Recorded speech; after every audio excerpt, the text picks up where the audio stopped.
ब्रह्मदेव, आपके अहंकार के कारण सृष्टि का संतुलन बिगड़ रहा है। हे महा ऊर्जा पुंज, आप जो भी हैं, कृपा कर हमें दर्शन दे। देवी। पिताश्री, एक बार उस शिव को उस शक्ति से अलग कर दीजिए। मैं शिव की अर्धांगिनी शक्ति इस यज्ञ में अपने प्राणों की आहुति देती हूँ।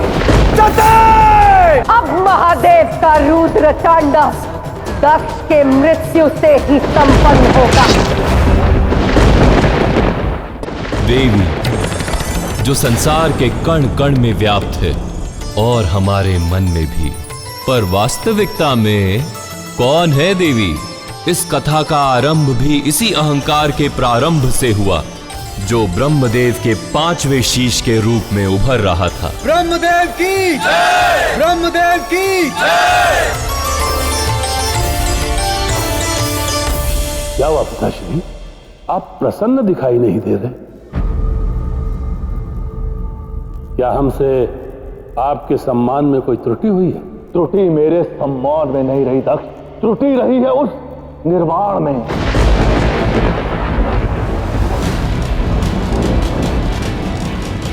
शिव और विष्णु का आसन मेरे समकक्ष लगा दिया। मैं स्वयं अपने आसन का निर्माण करूंगा और वह आसन इतना दिव्य होगा, सभा में उपस्थित सभी भली भांति जान जाएंगे कि क्यों मैं ब्रह्मा, शिव और विष्णु से अधिक सम्मान का अधिकारी हूं। एक ओर ब्रह्मा का अहंकार आकाश छूने को आतुर था, वहीं दूसरी ओर एक देव वो भी थे जो स्वयं को धरा पर रखते थे।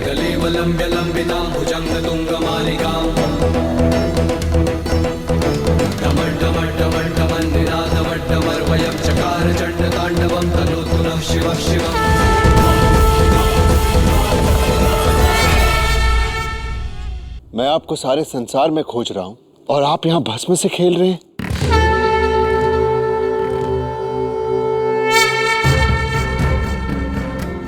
नारायण, सारा खेल इसी भस्म का ही तो है। किंतु मैं आपके पास एक बहुत बड़ी समस्या लेकर आया हूं देव। मैं जानता हूं आपकी समस्या क्या है नारायण। ब्रह्मदेव का बढ़ता हुआ अहंकार।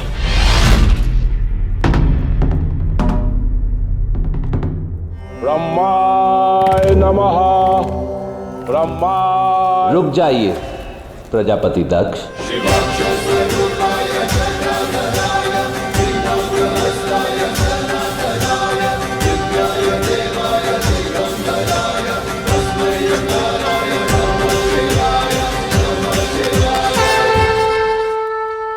दक्ष प्रजापति, मैं यहाँ कोई अवरोध उत्पन्न करने के लिए नहीं आया।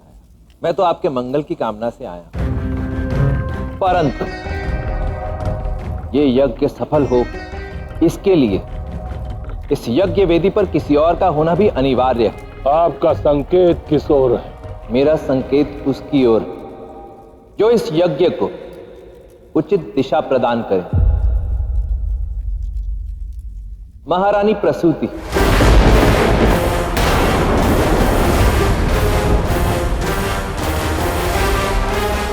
जिनके सहयोग के बिना ये यज्ञ फलित नहीं होगा।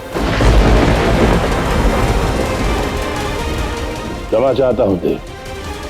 स्त्री पुरुष की अनुयायी हो सकती है, उसका अनुसरण कर सकती है, किंतु उसके साथ नहीं बैठ सकती। जो स्त्री अपनी कोख में आपकी संतान को पाल रही, जो स्त्री आपके वंश को आगे बढ़ाएगी, आपने उसको ही पीछे कर दिया।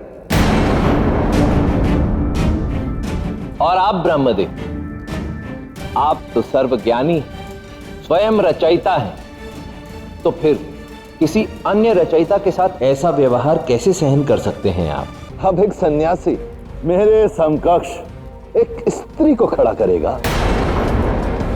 आपके समकक्ष नहीं ब्रह्मदेव, आपसे आगे।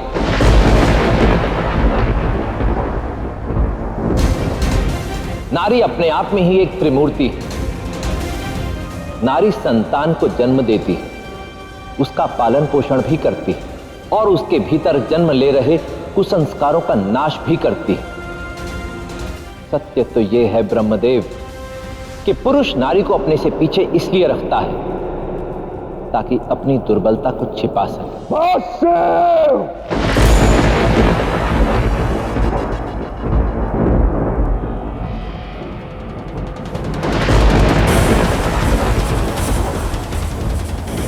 ब्रह्मदेव को सृष्टि के निर्माण के लिए एक नारी के सहयोग की आवश्यकता है। देव, इस सृष्टि के निर्माण के लिए वो स्त्री तो क्या, ना ही मुझे तुम्हारी आवश्यकता है और ना ही नारायण की। मैंने अपना बड़प्पन दिखाकर तुम्हें त्रिमूर्ति का अंग बने रहने दिया और तुम मुझी को तुच्छ दिखाना चाहते हो और स्वयं को श्रेष्ठ सिद्ध करना चाहते हो। ब्रह्मदेव, प्रश्न ये कभी था ही नहीं कि हम तीनों में श्रेष्ठतम कौन है, क्योंकि आदिकाल से ही कोई तो है जो हमसे परे है, जो हमसे अधिक शक्तिशाली है और कदाचित हमारा सृजन भी उसी ने किया है। यदि कोई है मुझसे श्रेष्ठ तो प्रस्तुत करो मेरे सम्मुख, परिचय दो सबको। कहां है वो ऊर्जा? नहीं जानता, बस आभास है कि वो ऊर्जा है। इसीलिए प्रयासरत हूं ब्रह्मदेव कि आपको भी उस सत्य का भान करा सकूं, ताकि आपका अहंकार दूर हो। जिसे तुम मेरा अहंकार कह रहे हो, वास्तव में वो मेरे अस्तित्व का आकार है। ब्रह्मदेव ने इस सृष्टि की रचना की है और इसीलिए इस सृष्टि को मेरे ही नाम से पुकारा जाता है, ब्रह्मांड। ब्रह्मांड, ब्रह्मांड।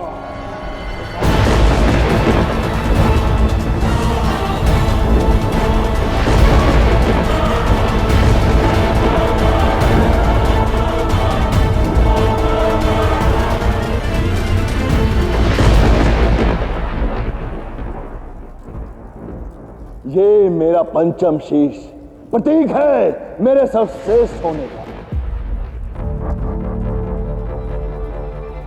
और तुमने भरी सभा में मुझे तुच्छ दिखाने का प्रयत्न किया और आज इसी भरी सभा में मैं सिद्ध करूंगा कि मैं सर्वोपरि हूं, सर्वश्रेष्ठ हूं।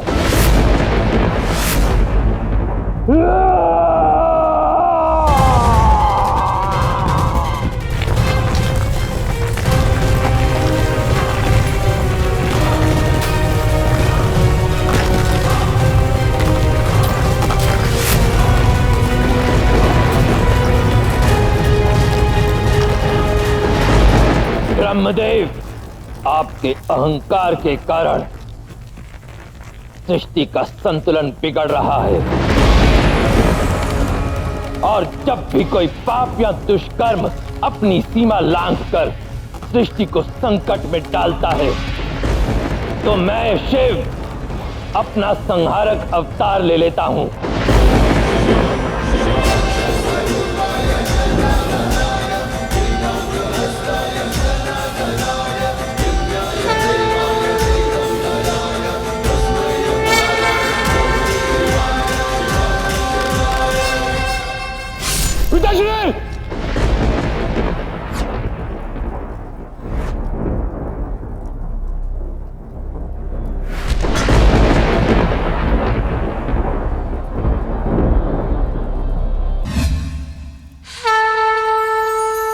प्रकाशपुंज, ये क्या संकेत है?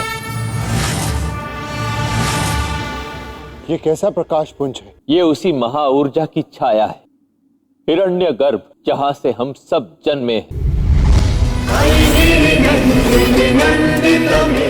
ये संसार, ये ब्रह्मांड बिना किसी प्रेरणा के मेरी ही इच्छा से रचा गया है।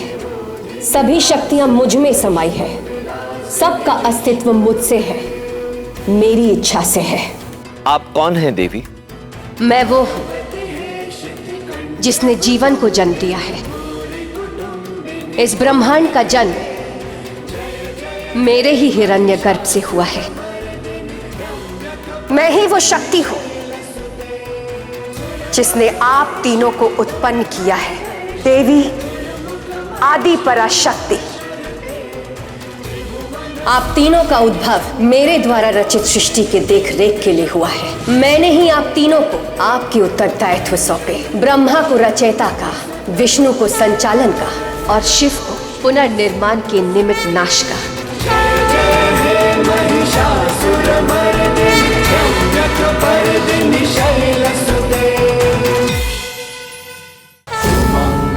प्रजापति दक्ष की दोनों पुत्रियां दिति और अदिति का विवाह ऋषि कश्यप के साथ होने जा रहा है। नारायण नारायण। चिरंजीवी भव, अखंड सौभाग्यवती भव, सहस्त्र पुत्रवती भव। मैं आपसे केवल एक ही आशीर्वाद चाहती हूँ देवी शक्ति की, कि मेरी बहन, मेरे गर्भ से जन्मी हुई ऋषि कश्यप की सबसे ज्येष्ठ संतान, उसके लालन पालन में मेरी सहायता करे।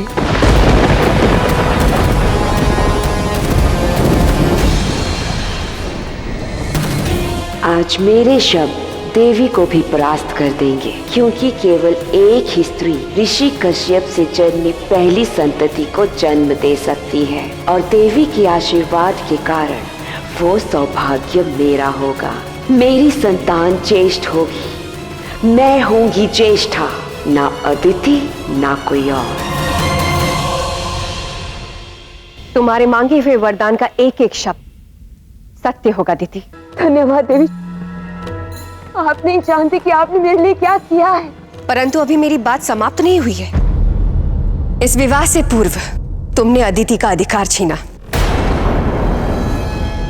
उसके वस्त्रों पर, उसके आभूषणों पर अपना अधिकार किया। जो अदिति का था वो तुमने लिया सदैव। तो न्याय ये है कि जो तुम्हें मिलेगा वो अदिति को भी मिलेगा।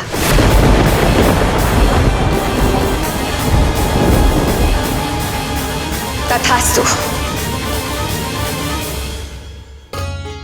हे देवी, आज मुझे ज्ञात हुआ कि आपके आशीर्वाद के प्रभाव से मेरी मातृत्व सुख की यात्रा प्रारंभ हुई। देवी, मैं कामना करती हूँ कि आपका आशीर्वाद मेरी संतान पे भी सदा बना रहे। आपको कोटि कोटि प्रणाम देवी।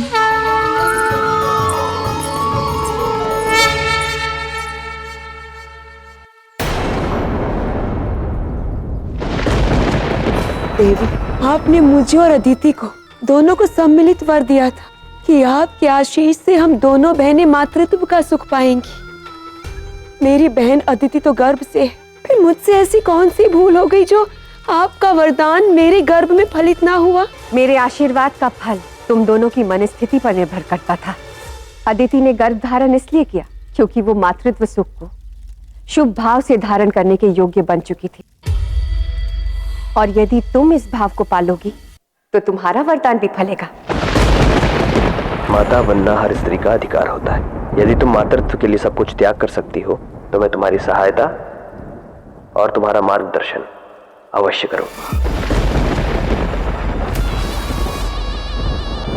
ये खीर मेरी ऊर्जाओं से फलित है, मेरे तपोबल की अथाह शक्ति है इसमें।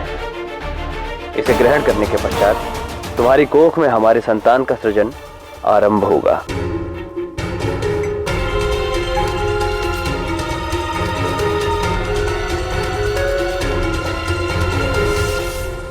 मुझे जिसकी इच्छा थी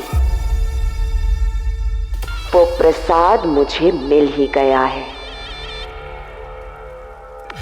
अब ना तो मैं सप्ताह के बीतने की प्रतीक्षा करूंगी और ना ही ब्रह्म मुहूर्त बीतने की।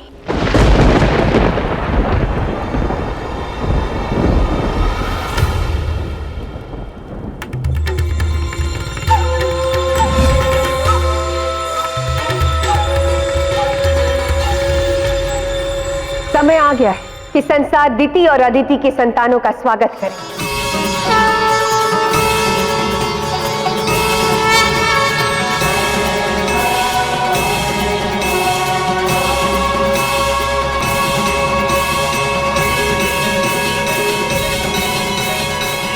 हे देवी, ये आप ही की कृपा का प्रसाद है, किंतु आपको कुछ अर्पण करने के स्थान पर मैं आप ही से कुछ मांगने जा रही हूँ, क्योंकि ये आपके आशीर्वाद से जन्मा है। इसका नामकरण भी आप ही कीजिए।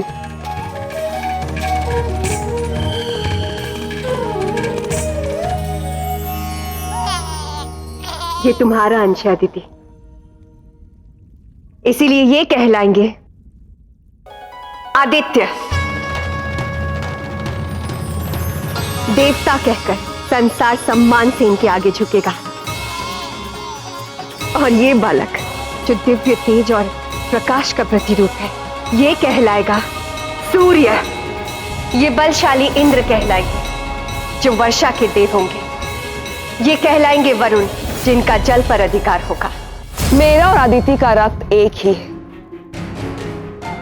हम दोनों के पति भी एक है, आपका दिया गया आशीष भी समान ही है। इसलिए मुझे पूर्ण विश्वास है कि अदिति की सभी संतानों की भांति मेरी संतानें भी दिव्य और तेजस्वी होंगी।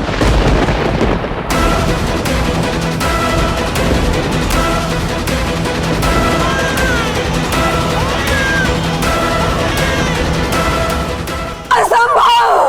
इतनी कुरूप संतान मेरी नहीं हो सकती। नहीं चाहिए मुझे ये संतान।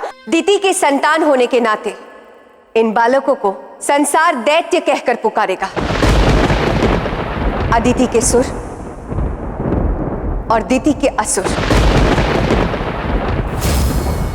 आज यदि तुम्हारे पुत्रों में दैव्य नहीं है तो उसका कारण मेरा आशीष का अभाव नहीं, बल्कि तुम्हारा दुर्भाव है। तुम में ना दैव्यता है और ना ही सद्भावना, और इसी व्यक्तित्व की छाया बनकर तुम्हारे ये पुत्र जन्मे हैं। मुझे आशा थी कि तुम अपनी भूल को स्वीकार कर उसे समझकर अपने कर्म मार्ग को बदलोगी, परंतु देखो अपने आप को दिति, तुम्हारे अंदर कितना द्वेष, कितना क्रोध भरा है। और इसीलिए मैंने ब्रह्मदेव को 2 लोकों का निर्माण करने के लिए कहा, ताकि तुम बहनों की संतानें एक साथ परंतु भिन्न भिन्न लोकों में रह सके।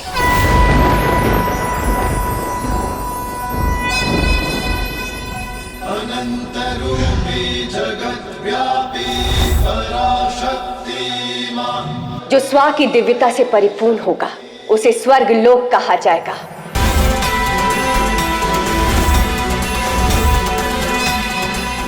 जो भूलोक के तले होगा उसे पाताल लोक कहा जाएगा। आज से अनंत तक स्वर्ग में देवताओं का आधिपत्य रहेगा और पाताल पर असुरों का। मुझे ये निर्णय स्वीकार नहीं।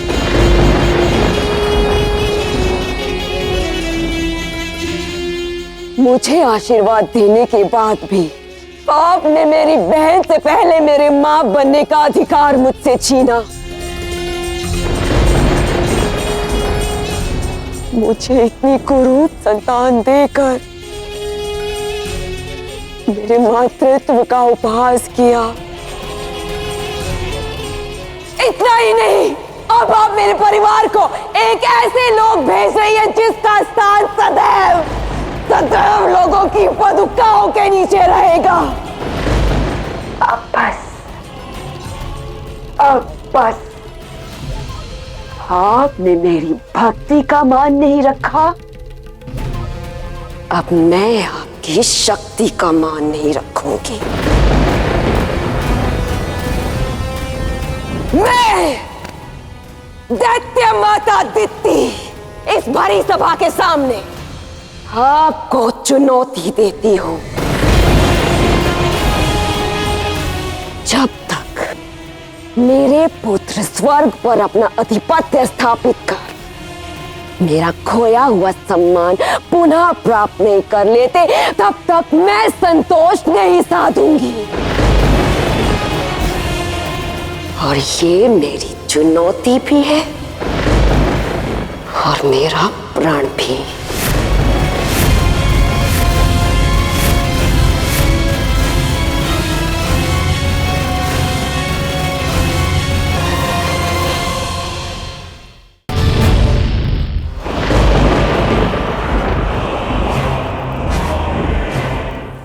में सबसे कठोर रत्न होता है हीरा, और तुम सब ने इस हवन कुंड में सहस्त्रों हीरों की आहुतियां दी, जिसके परिणाम स्वरूप उत्पन्न हुआ है यह असुर।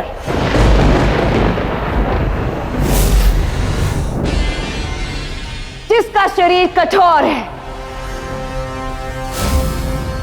जिसे कोई अस्त्र शस्त्र भेद नहीं सकता, जिसके अंग अंग में वज्र सी शक्ति है। स्वागत करो महाअसुर वज्रांग का।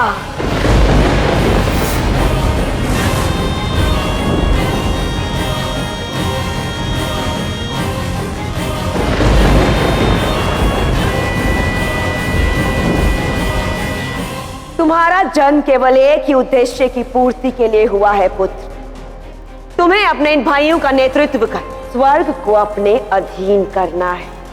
छीन लो उन देवताओं से उस स्वर्ग को। माता की इच्छा पूरी हो, स्वर्ग हमारा हो। जिसका पूर्वाभास था वो क्षण आ गया है देवो। हमारे प्रिय भाई हमारे शत्रु बनकर हमारे समक्ष खड़े हैं। आक्रमण! आक्रमण! सृष्टि का प्रथम देवासुर महासंग्राम प्रारंभ हुआ देव। एक ऐसा धर्म युद्ध जो धर्म और अधर्म के बीच हो रहा है, परंतु प्रश्न ये है कि क्या शिव इस युद्ध में अपना त्रिशूल उठाएंगे?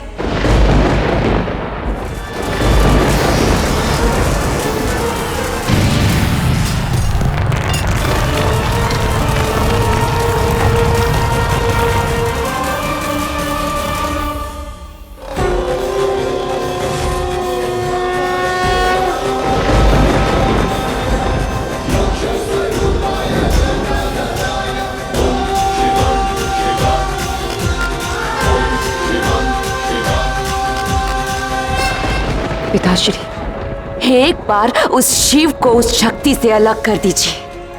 वो शक्ति जिसके बल पर वो शिव अहंकारी बन बैठा है। पिताश्री, इस पूरे संसार को अपनी शक्ति का परिचय दीजिए। चिंता मत कर पुत्री, अब ये प्रजापति दक्ष एक पिता बनकर दिखाएगा। और मैं भली भांति जानता हूं शिव से शक्ति को पृथक करने के लिए मुझे क्या करना होगा।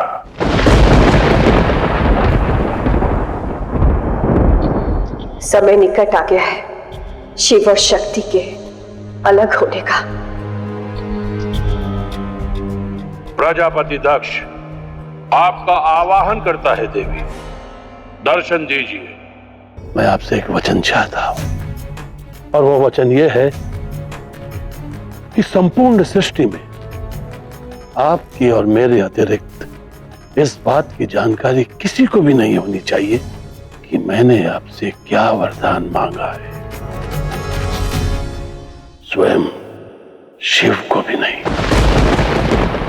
मैं वचन देती हूँ दक्ष कि इस विषय में तुम्हारे और मेरे अतिरिक्त और किसी को ज्ञात नहीं होगा, स्वयं शिव को भी नहीं। मांगो, क्या मांगना चाहते हो? मैं चाहता हूं देवी कि आप मेरे घर मेरी पुत्री के रूप में जन्म लें।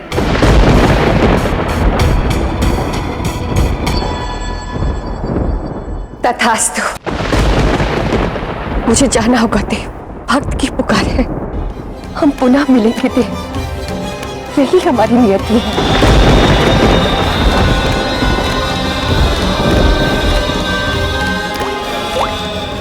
ये देखिए देव,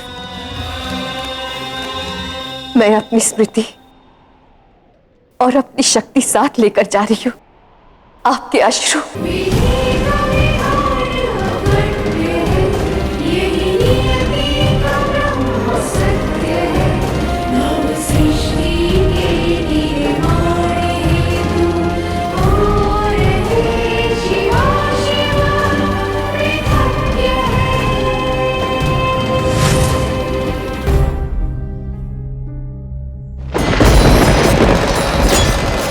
शक्ति के जाने से सभी देवता शक्तिहीन हो गए थे।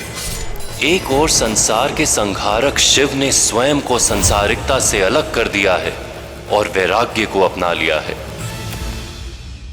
और दूसरी ओर सृष्टि को रचने वाली देवी को स्वयं ये स्मरण नहीं रहेगा कि वो देवी है।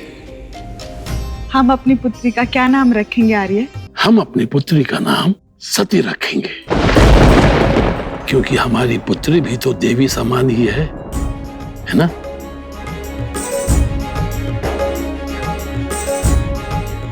देखिए तो सती ने अपनी मुट्ठी में क्या बंद कर रखा है।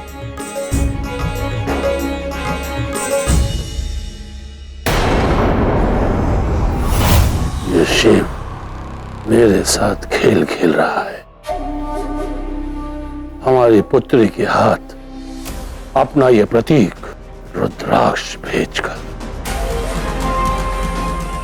आज के पश्चात मैं ये सुनिश्चित करूंगा कि हमारी पुत्री सती के सामने कोई भी उस कपाली शिव का नाम भी ना ले।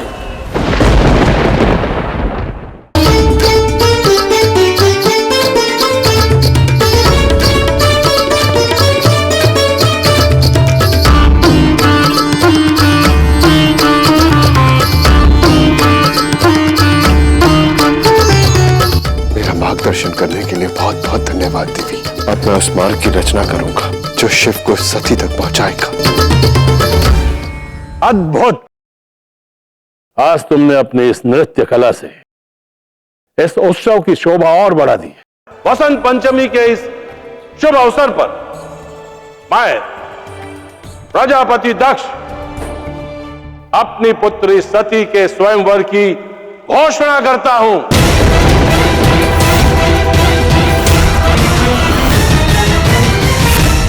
पिताश्री, परंतु मुझे यह स्वयंवर स्वीकार नहीं। स्वयंवर का अर्थ होता है कि एक कन्या को स्वयं अपने वर चुनने का अधिकार प्राप्त हो, परंतु अब लगता है कि ये प्रथा स्त्री के अधिकार का नहीं बल्कि पुरुषों के वर्चस्व का आधार बन गया है। अपनी शक्ति के बिना वो शिव नहीं शव बनकर रह गए।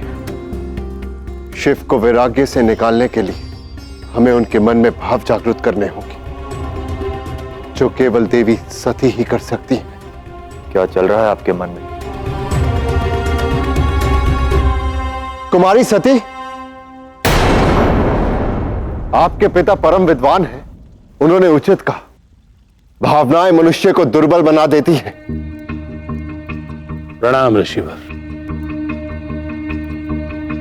पुत्री, मेरी नहीं तो कम से कम ऋषिवर की बात सुन लो। कदाचित ये तुम्हें वो मार्ग दिखाएंगे जो तुम्हारे हितार्थ में हो। आप निश्चिंत रहें प्रजापति दक्ष, मैं कुमारी सती को वही दिखाऊंगा जो उनके लिए सबसे अधिक सर्वश्रेष्ठ होगा। आज्ञा दीजिए ऋषिवर।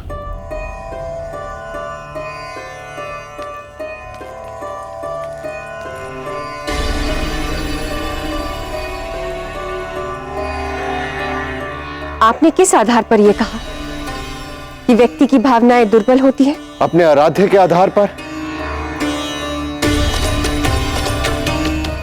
वो सृष्टि के सर्वशक्तिशाली व्यक्ति हैं, फिर भी उनमें कोई भाव नहीं। वो भाव शून्य व्यक्ति हैं। भाव शून्य व्यक्ति? ये कैसा जीवन हुआ? भाव शून्य जीवन तो बहुत नीरस होता होगा। यदि आप समझती हो कि भावनाएं इतनी महत्वपूर्ण हैं, तो उसे सिद्ध करके दिखाओ। मेरे आराध्य के जीवन में भावनाओं के रंग भर दो।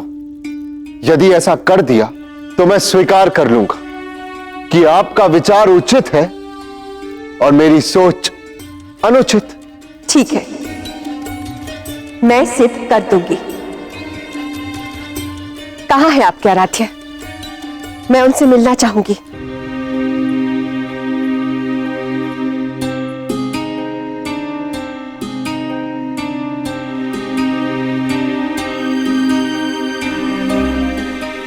तो ये है जल पर अग्नि का प्रतीक। पूरे राज्य में यही वो स्थान है जहां पर वो मिलेंगे, परंतु वो वैरागी है कहाँ?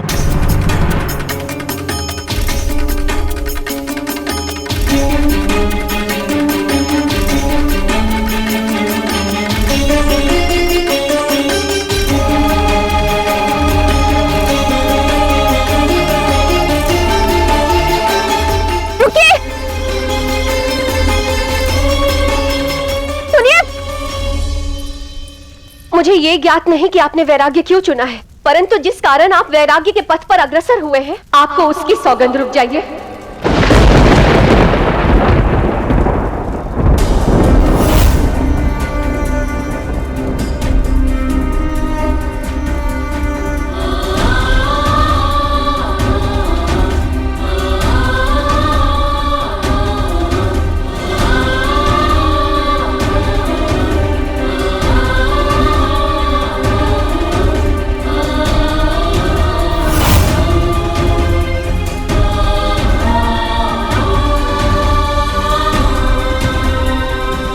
कौन है?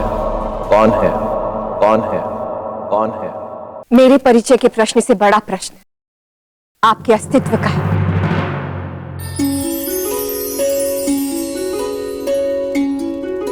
स्वयं को वैरागी कहते हैं आप, परंतु अब भी आप इस पलाश के पुष्प से लगाव रखते हैं। ये पलाश का बीज है देव। जब इसकी डालियों में पुष्प खिलेंगे तो पूरे कैलाश में ऐसा लगेगा कैलाश ने लाल चुनरी ओढ़ रखी है। सबकी बातें अनसुनी कर देते हैं, परंतु जब मैंने आपको किसी की सौगंध दी, आप रुक गए और यहां तक कि मेरी बातें भी सुन रहे हैं। इसका अर्थ तो यही हुआ ना कि अब भी आपके हृदय में किसी के लिए जुड़ाव है, किसी के लिए राग है। तो फिर क्यों आपने सारे संबंधों से अपने आप को वंचित रखा है? आपके ये सभी तर्क मुझ पर कोई प्रभाव नहीं डाल पाएंगे।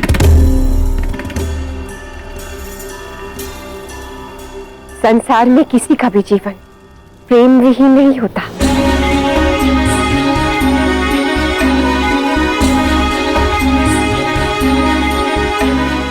मैं आपके वैरागी जीवन में राग भर कर रहूंगी। सती शक्ति है, हार नहीं मानने वाली। वो शिव के हृदय में प्रेम का बीज बोकर रहेंगी।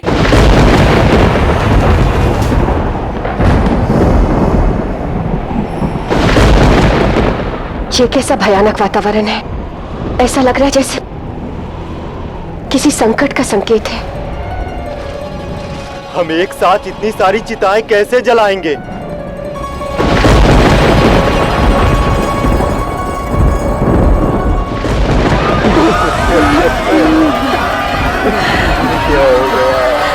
मेरा बच्चा।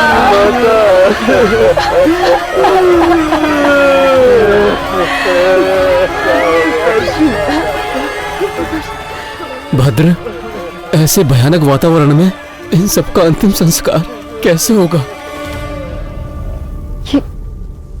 ये सब कैसे हुआ?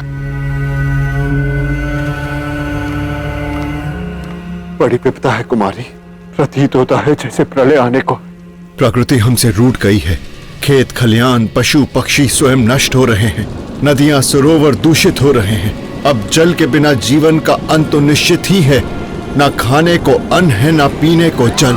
लोग अपने प्राण बचाने के लिए अपने घर छोड़ने पर विवश हैं। समूची सृष्टि प्रलय के पथ पर है। हम उनकी शरण में जा रहे हैं जो हमारी रक्षा का एकमात्र विकल्प है। यदि कोई ऐसा व्यक्ति है जो मेरी प्रजा को इस पीड़ा से मुक्त कर सके तो मैं स्वयं उनसे मिलना चाहूंगी। यही वो स्थान है जहां हम सब शरण ले रहे हैं, क्योंकि यही हमारी रक्षा हो सकती है। क्या इस त्रिशूल में इतनी शक्ति है कि सृष्टि के विनाश को रोक सकता है? हाँ, इस त्रिशूल के 3 शूल उन 3 गुणों का प्रतीक है जिससे सृष्टि बनी है। सत्व, तमस और रजस्व। इसकी रचना उस उद्देश्य के लिए ही हुई है जब जब अधर्म और पाप अपनी मर्यादा की सीमा लांघेगा, तब तब ये त्रिशूल उनका अंत करेगा।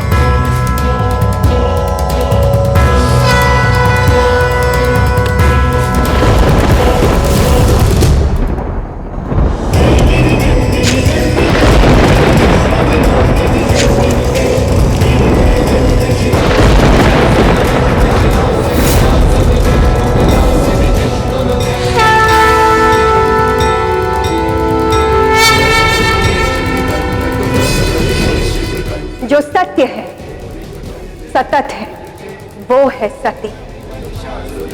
अब स्वयं सती आपके आराध्य को सत्य का आभास कराएगी। उन्हें ये आभास कराएगी कि सृष्टि को प्रलय से बचाना उनका कर्तव्य है। आपके इस वैराग्य को इस सृष्टि के अंत का कारण नहीं बनने दूंगी। आपको पुनः इस त्रिशूल को धारण करना ही होगा। धारण कीजिए इस त्रिशूल को और अपने कर्म पथ पर अग्रसर हो जाइए। अंत कर दीजिए इस पाप का। अधर्म पर धर्म की स्थापना कीजिए। सृष्टि पर आए हुए प्रलय को नष्ट कीजिए। मैं किसी का तारणहार नहीं। आप सहायता के लिए किसी और के पास जाइए, क्योंकि शव किसी की सहायता नहीं कर सकता।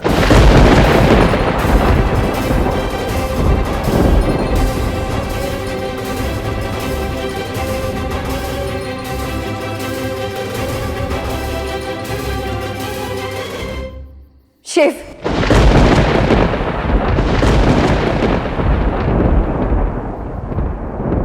ये केवल एक त्रिशूल नहीं है, बल्कि उस व्यक्ति की आस्था का प्रतीक है जिसने आपको इसे धारण करने के योग्य बनाया, सशक्त बनाया। मैं ही वो शक्ति हूं जिसने आप तीनों को उत्पन्न किया है।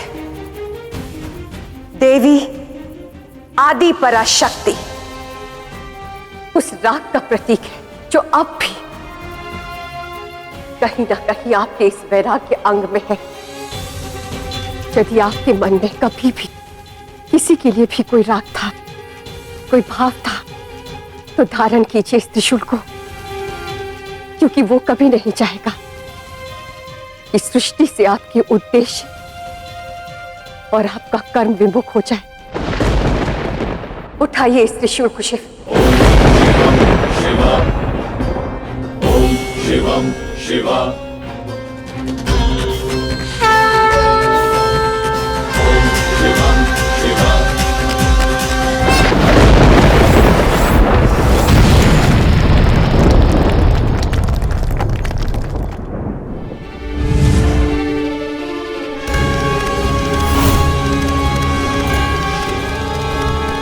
धन्यवाद देवी, अंततः आपने शिव से त्रिशूल धारण करवा ही लिया। अब वज्रांग का अंत दूर नहीं। तो वैरागी शिव ने अपना त्रिशूल पुनः धारण कर ही लिया। आओ आगे बढ़ो, मुझे मारने की व्यर्थ चेष्टा करो।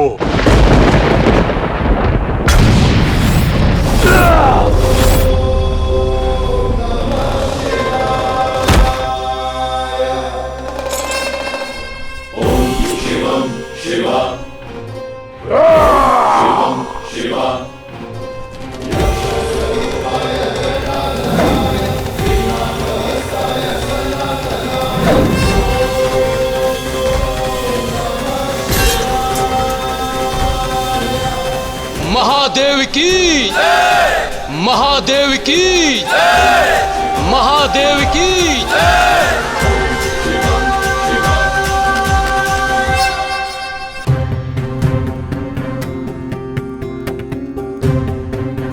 स्वयं को वैरागी कहते हैं आप, परंतु अब भी आप इस पलाश के पुष्प से लगाव रखते हैं। सदैव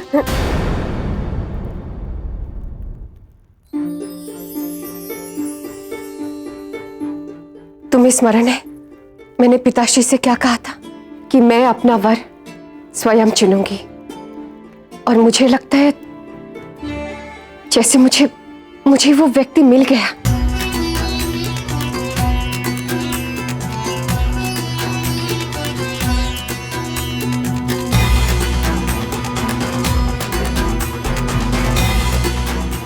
आयुष्मान भव। आज मैंने यह सभा इसीलिए बुलवाई है ताकि मैं आप सबको बता सकूं कि मुझे अपनी पुत्री सती पर गर्व है। आज सती ने हमारे राज्य और समूची सृष्टि में फैलने वाली भयंकर महामारी की समस्या से निदान बड़ी ही दक्षता पूर्वक किया। इसलिए आज से संसार सती को दक्षाणी सती के नाम से जानेगी। दक्षिणी सती की दक्षिणी सती की दक्षिणी सती की दक्षिणी सती की। उत्तम, अति उत्तम। निश्चय बड़े गर्व का क्षण है। सती को दक्षाणी की उपाधि जो मिली और ये इस योग्य है भी। किंतु पिताश्री, एक बात की कमी है। इतने महत्वपूर्ण क्षण में सती के श्रृंगार में थोड़ी कमी है।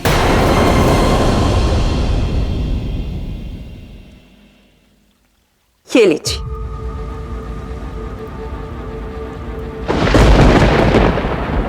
इस भस्म से श्रृंगार कीजिए अपनी प्रिय पुत्री सती का।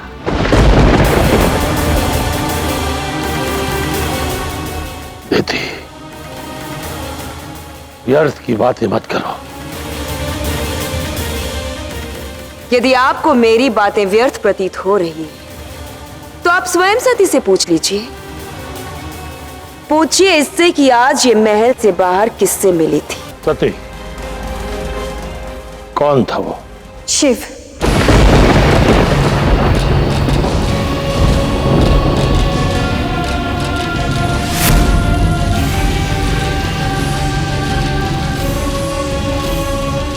सती, यह पहला और अंतिम अवसर है जो तुम्हारे मुख से उस कपाली शिव का नाम निकला।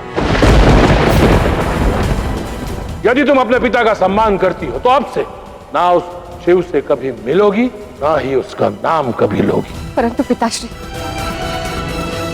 शिव को लेकर हम दोनों की भावनाएं इतनी विपरीत क्यों हैं? आज मुझे उनके बारे में सब कुछ पता चल गया कि उनकी उपाधि कितनी ऊंची है। यदि ब्रह्मदेव सृष्टि के रचयिता है, विष्णु संचालक, तो शिव संहारक है।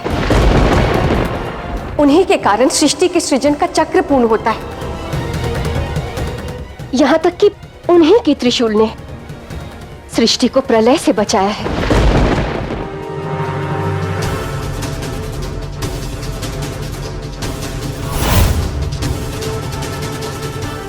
आपके लिए इस भस्म से श्रृंगार करना अपमान के समान होगा, परंतु मेरे लिए ये सम्मान होगा। शिव के साथ होना मेरे लिए गर्व की बात होगी।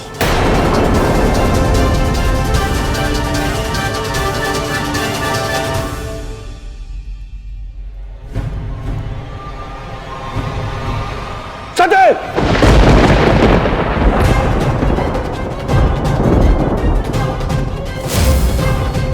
यदि तुम्हें अब भी लगता है मेरा निर्णय गलत और उस कपाली शिव का निर्णय सही है, तो मुझे एक कार्य करना होगा।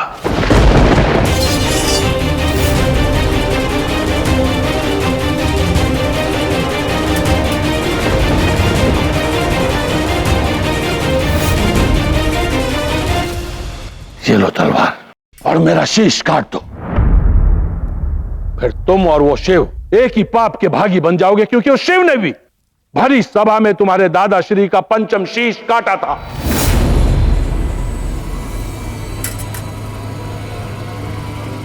विश्वास नहीं हो रहा तो वो देखो।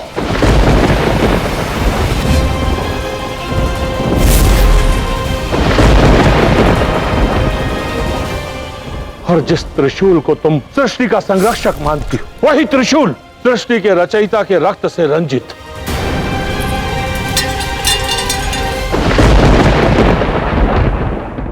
मां, मुझे शिव से मिलना ही होगा। मुझे ये जानना है क्यों उन्होंने परमपिता ब्रह्मदेव के 5वें शीश को काटा। किंतु तुम शिव को ढूंढोगी कहां? कैलाश।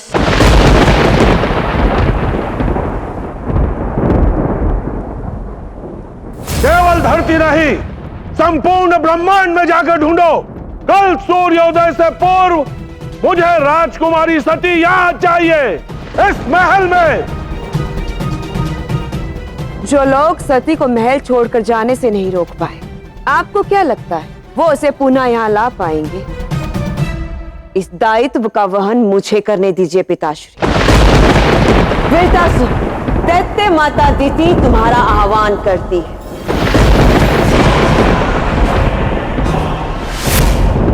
वृतासुर, मेरे पिता के आदेश की अवहेलना की है उस सती, प्रजापति दक्ष का अपमान किया है। वो जहां कहीं भी है उसे यहां लेकर आओ। मुझे केवल सत्य जानना है कि क्यों आपके त्रिशूल ने ब्रह्मदेव के 5वें शीश को काटा। मेरा ये आसन देखती हो, इस पर मैं बैठूं या कोई और, मुझे कोई अंतर नहीं पड़ता। परंतु एक समय था जब ब्रह्मदेव को इस प्रकार की तुच्छ बातों से बहुत बड़ा अंतर पड़ता था।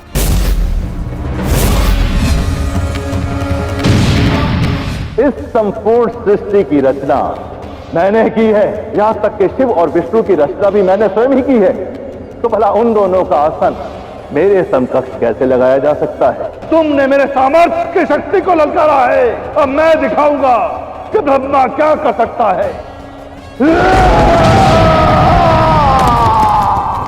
ब्रह्मदेव, आपके अहंकार के कारण सृष्टि का संतुलन बिगड़ रहा है और जब भी कोई पाप या दुष्कर्म अपनी सीमा लांघकर सृष्टि को संकट में डालता है तो मैं शिव अपना संहारक अवतार ले लेता हूँ। यदि संसार का रचयिता अहंकारी होगा तो यह संसार के लिए अत्यंत घातक सिद्ध हो सकता है। इसलिए संसार के हित के लिए मैंने ब्रह्मदेव को इस पाप से मुक्त किया।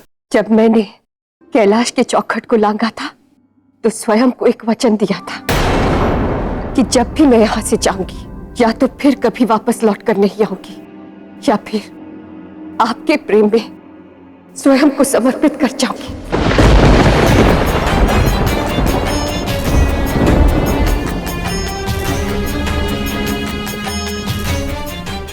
हे अग्निदेव, मैं दक्ष पुत्री सती आपका आवाहन करती हूं।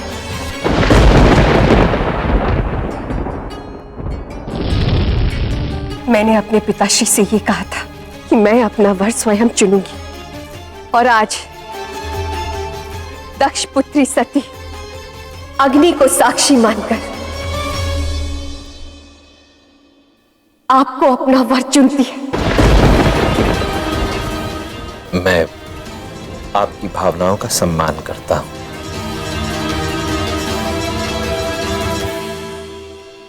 परंतु साथ ही तुम्हें एक तथ्य से अवगत भी कराना चाहता हूं।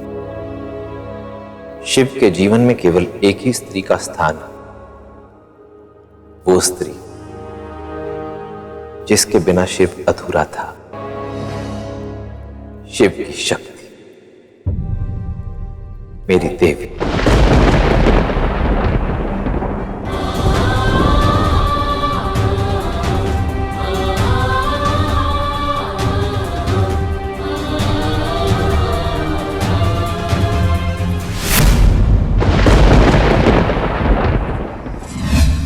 ये आपने क्या किया देव? जिसकी प्रतीक्षा में आप पल के बिछाए बैठे उसे ही कैलाश से जाने पर विवश कर दिया आपने। सती ही देवी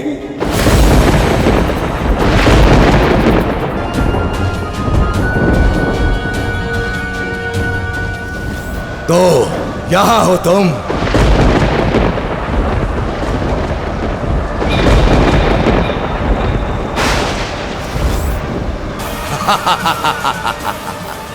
कौन हो तुम?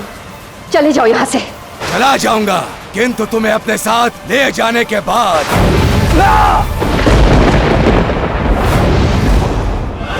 शिवम शिवम ओम शिवम शिवम ओम शिवम। सती, तुम पलाश के वृक्ष के पास जाकर मेरी प्रतीक्षा करो, तब तक मैं वृतासुर का अंत करता हूं।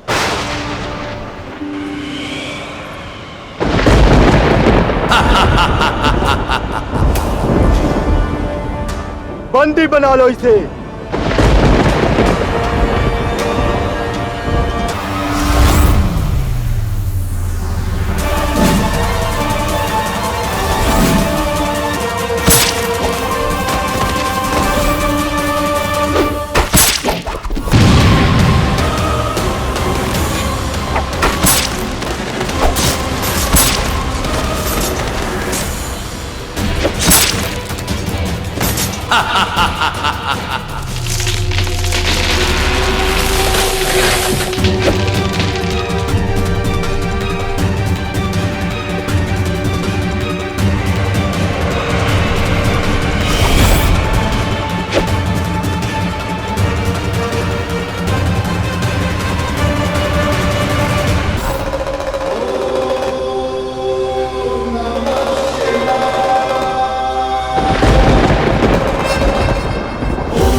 अपने अंत के लिए सज्ज हो जाओ वृतासुर।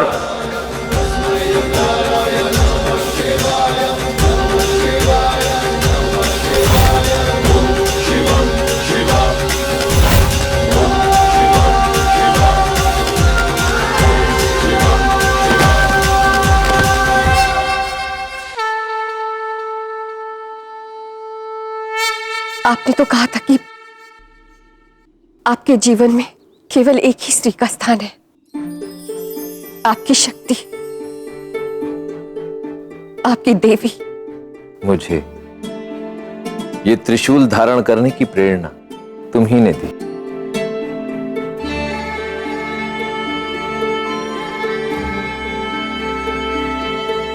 सृष्टि का संहारक होने के नाते सृष्टि की सभी नकारात्मक ऊर्जाओं को नष्ट करने के मेरे दायित्व के विषय में भी तुम ही ने मुझे स्मरण करवाया। जब इस बैरागी के मन में ये सभी रंग, ये सभी भाव तुमने भरे हैं, तो तुम ही तो हुई मेरी शक्ति, मेरी देवी।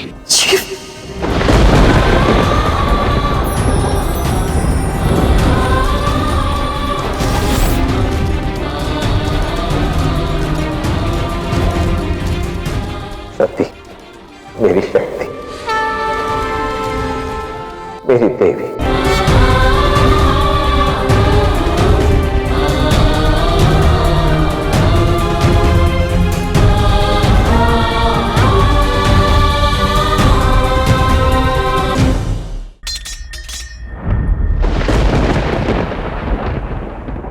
ये कैसा दुस्साहस है? दुस्साहस तो तुमने किया है सती।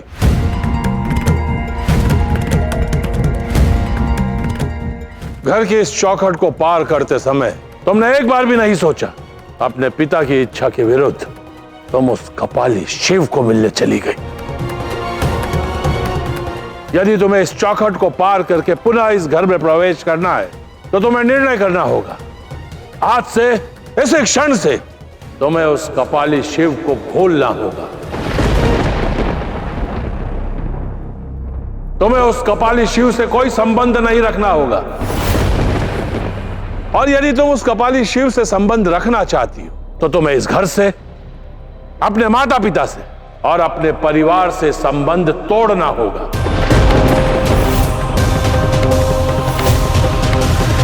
आप भली भांति जानते हैं कि प्रजापति दक्ष इस विवाह के लिए कभी नहीं मानेंगे, तो फिर आपने सती को वापस क्यों लौटने दिया देव? मेरे ऐसा करने के पीछे एक विशेष उद्देश्य है नारायण। मैं प्रजापति दक्ष को एक अंतिम अवसर प्रदान करना चाहता हूं कि वो मेरे और सती के प्रेम को, हमारे विवाह को स्वीकार कर सके। अब ये प्रजापति दक्ष पर निर्भर करता है कि वो अपनी पुत्री सती की बात मानकर स्वयं देवी के कन्यादान का सौभाग्य प्राप्त करते हैं या अपने क्रोध और अहंकार के हाथों विवश होकर अपने ही पतन की ओर अग्रसर होते हैं। शिव ने शक्ति के अहंकार में आकर यह सब नहीं किया, बल्कि उन्होंने तो ब्रह्मदेव के विकार को हरा है। जिस अहंकार ने ब्रह्मदेव के 5वें शीश का स्वरूप लेकर उनके विकार को हरा था, शिव ने उसी का अंत किया है। और यदि शिव ऐसा नहीं करते तो ब्रह्मदेव सृष्टि की रचना कर ही नहीं पाते जहां आज हम वास करते हैं। आपकी आज्ञा की अवहेलना करके मैं शिव से मिलने चली गई। इसके लिए मैं क्षमा प्रार्थी हूं, परंतु पिताश्री, शिव में तनिक मात्र भी अहंकार नहीं है। वो तो प्रेम और करुणा के प्रतीक है। मुझे अपने परिवार और शिव में से किसी एक को नहीं चुनना, क्योंकि मुझे विश्वास है कि आपके आशीर्वाद से मैं और शिव एक साथ अपने जीवन का नया अध्याय प्रारंभ करेंगे।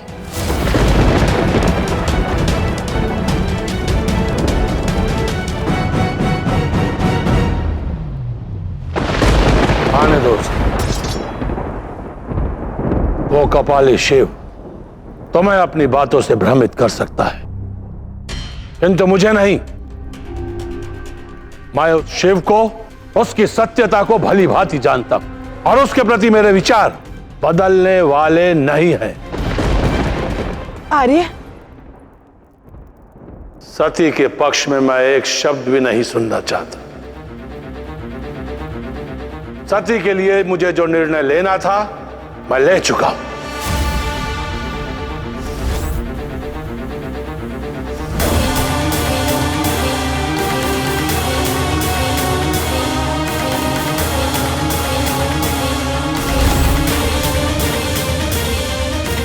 मैंने तुम्हें पुत्री के रूप में वरदान स्वरूप इसीलिए मांगा था ताकि मैं तुम्हारा कन्यादान कर सकूं, किंतु आज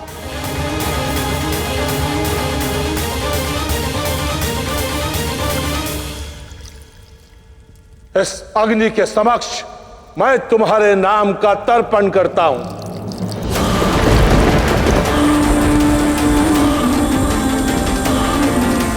मैं ब्रह्मापुत्र प्रजापति दक्ष सती को मृत्यु को दान करता हूं। मैं प्रजापति दक्ष अपनी पुत्री सती को काल को दान करता हूं।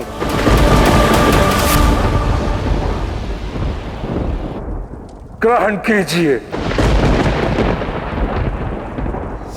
ओम शिवम शिवा, ओम शिवम शिवा, ओम शिवम शिवा, ओम शिवम शिवा, ओम शिवम शिवा। तुम मेरे घर बिना मेरी अनुमति के आने का साहस कैसे हुआ? मैं यह स्वयं अपनी इच्छा से प्रकट नहीं हुआ प्रजापति दक्ष। अभी कुछ क्षण पूर्व आप ही ने तो मेरा आह्वान किया जब आपने अपनी पुत्री सती को काल को दान कर दिया। इसलिए महाकाल शिव आपकी पुत्री को लेने आया है।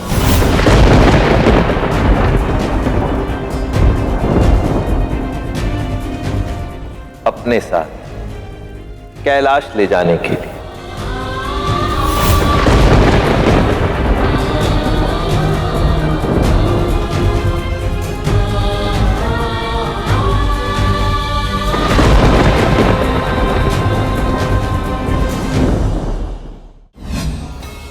विवाह में तुम्हारा श्रृंगार स्वयं देवी लक्ष्मी करेंगी।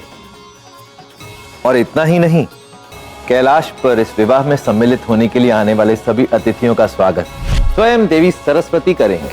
प्रेत, गण और अन्य सभी देव परिवार के सदस्यों का रंग भर देंगे। आज इस धागे के साथ आपके और मेरे मध्य एक अटूट संबंध स्थापित हो गया। आज से आप मेरे ज्येष्ठ हुए और मैं आपकी बहन। देख क्या रहे ज्येष्ठ, कीजिए शंखनाद अपनी बहन के विवाह का।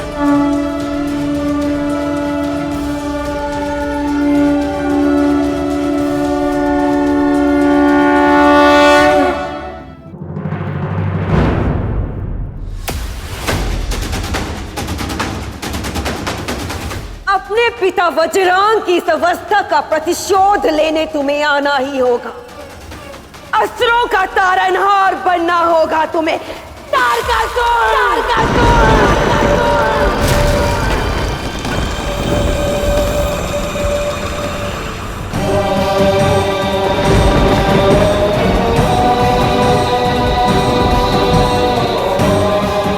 प्रणाम माते, मैं अपने पिता की इस अवस्था का प्रतिशोध लेकर रहूंगा। मैं इस विवाह की अग्नि को भंग करता हूं। मेरा असुर रक्त जब इस अग्नि से मिलेगा तो ये अग्नि अपवित्र हो जाएगी। तत्पश्चात शिव और सती का ये विवाह खंडित होगा। नारायण! नारायण!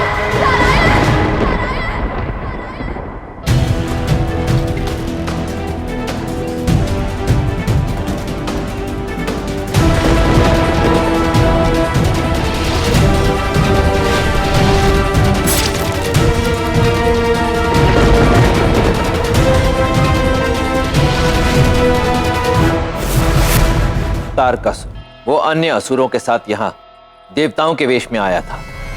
सुनिए, मुझे कुछ अनुचित प्रतीत हो रहा है। मैं शिव से मिलना चाहती हूँ।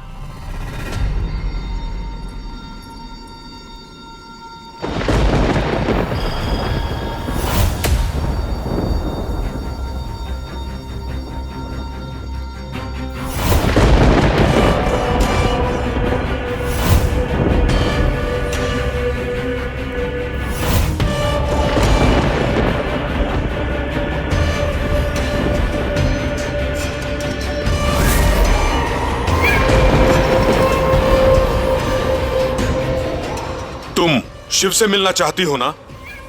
किंतु तारकासुर नहीं चाहते कि तुम शिव के दर्शन करो। तुम आखिरी बार इस स्थान को देख लो, क्योंकि तुम दोबारा कैलाश पर्वत पे नहीं आ पाओगी। उसे यहां दिति ने भेजा था ताकि वो सती को सदा सदा के लिए पाताल की गहराइयों में ले जा सके। चिंता ना करें, पाताल में भी हम एक राजकुमारी की भांति ही तुम्हारी देखरेख करेंगे, किंतु वहां तुम्हें तुम्हारे प्यारे शिव नहीं मिलेंगे।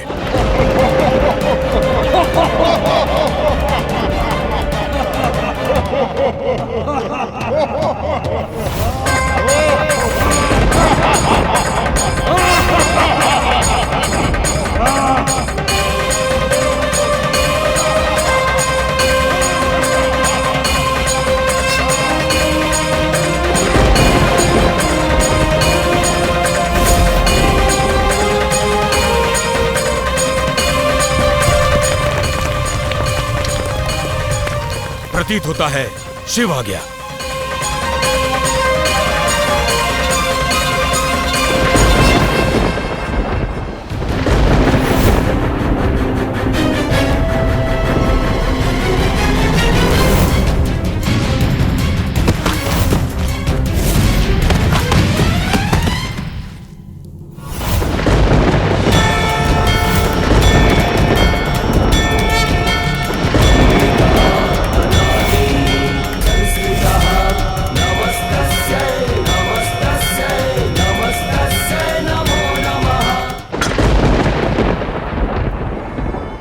आज से अंतिम श्वास तक मैं आपके जीवन की साक्षी बनी रहूंगी और आप मेरे। और जिस पलाश के पुष्प के कारण हम दोनों निकट आए, उसी पलाश के पुष्प की गंध की भांति हम दोनों का प्रेम भी समस्त संसार में अपनी गंध फैलाएगा।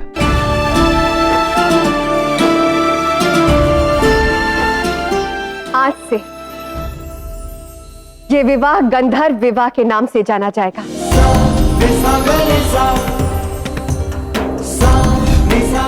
नारायण नारायण।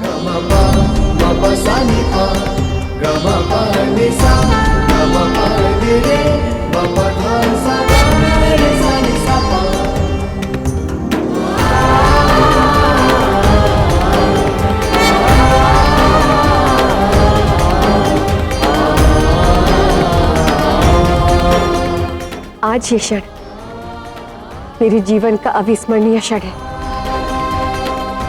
आज आपने सती को अपनी शक्ति के रूप में स्वीकार किया।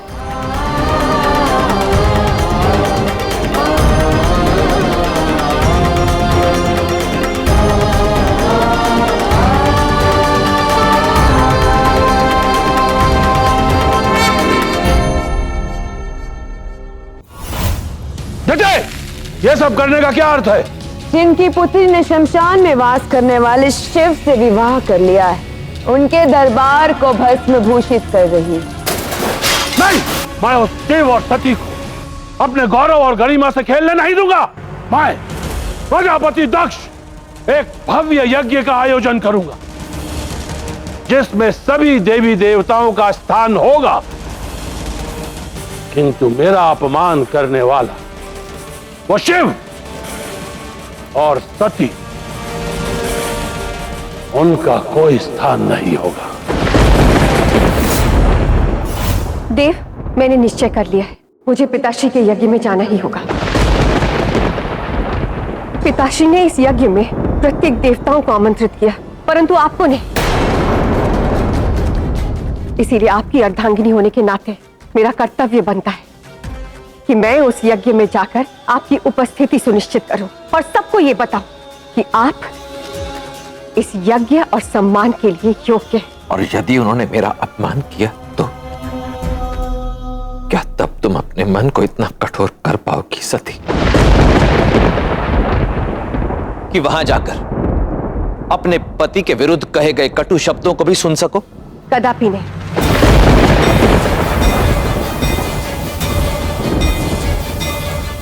आपके विरुद्ध कहा गया एक भी शब्द मैं सुन नहीं पाऊंगी देव।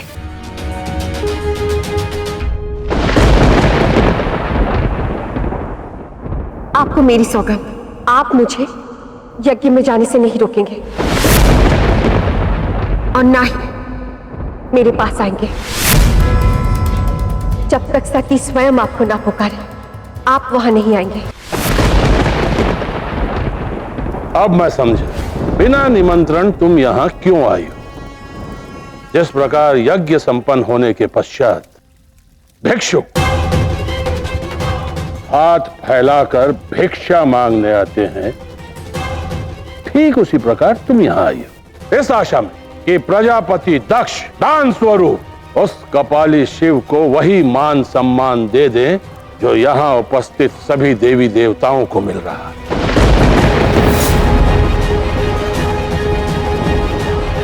नहीं, उस कपाली शिव के लिए मेरे घर से भिक्षा भी नहीं जाएगी।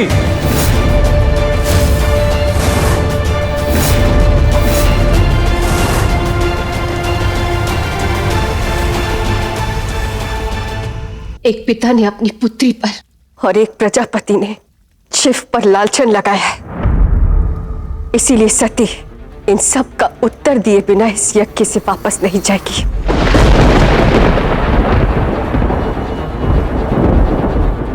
आज तक सती ने सत्य का पक्ष लिया है।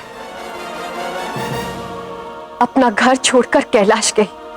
शिव से मेरा विवाह इसलिए संभव हुआ क्योंकि वो शिव ही थे जिन्होंने मुझे निस्वार्थ प्रेम के सत्य का मार्ग दिखाया। और आज मैं कैलाश छोड़कर यहां इसलिए आई हूं पिताश्री, ताकि आपको इस सत्य का भान करा सकूं कि आप चाहे भी तो शिव के अस्तित्व को झुठला नहीं सकते, क्योंकि सृष्टि के कण कण में शिव है। जिस वायु में हम श्वास लेते हैं उसमें शिव है। यहां तक कि यहां उपस्थित सभी लोगों में शिव है, मुझ में और आप में शिव है पिताश्री। तुम्हारा साहस कैसे हुआ मेरा नाम उस शिव के साथ लेने का? मान सम्मान की भीख मांगनी थी उस कपाली शिव को तो मेरे समक्ष आता, मेरे सामने हाथ फैलाता और कहता प्रजापति दक्ष मुझे मान सम्मान दान में दे दो, कदाचित मैं दे देता, किंतु कायर निकला वो। स्वयं नहीं आया, उसने तुम्हें भेजा अपने लिए मान सम्मान मांगने। पत्नी के पीछे छिपकर बैठने वाला कायर है वो। और अपने लिए मान सम्मान मांगने वाला भिखारी है वो। बस बस अब यहां यज्ञ नहीं विध्वंस होगा।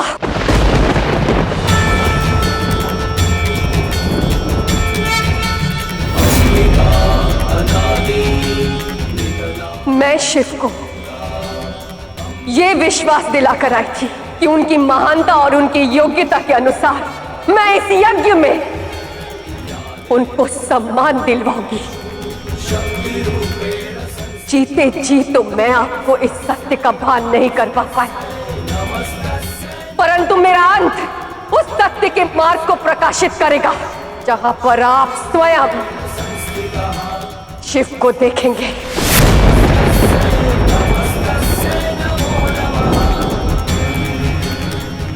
मैं दक्ष पुत्री शिव की अर्धांगिनी सती सभी दिशाओं और देवताओं को साक्षी मानकर इस यज्ञ में अपने प्राणों की आहुति देती हूं।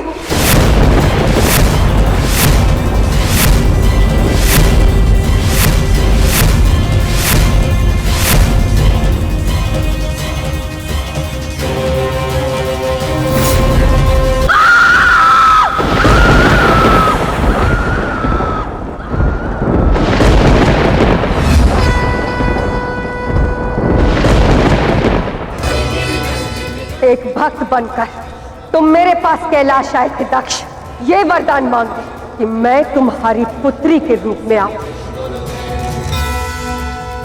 मैंने अपना वचन निभाया, परंतु तुम अपने वचन से विमुख हो गए। जिस क्षण तुम मुझे रुष्ट करोगे या मेरा अपमान करोगे, उसी क्षण मैं तुम्हारा त्याग कर दूंगी। अब तुम्हारे अहंकार का अंत मैं नहीं करूंगी, वो करेंगे जिसका तुमने भरी सभा में अपमान किया। अब शिव के कोप के पात्र बनोगे तुम दक्ष।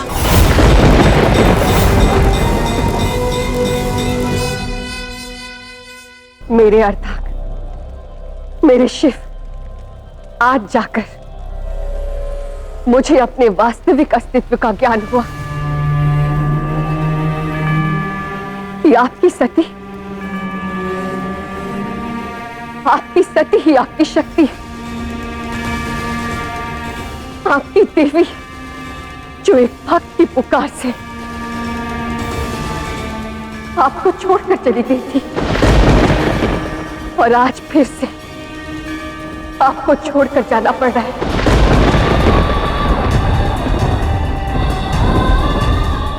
मेरा अंतिम प्रणाम स्वीकार कीजिए और अब मैं आपको अपने सौगंध से मुक्त करती हूं। हर हर महादेव, हर हर महादेव, हर हर महादेव।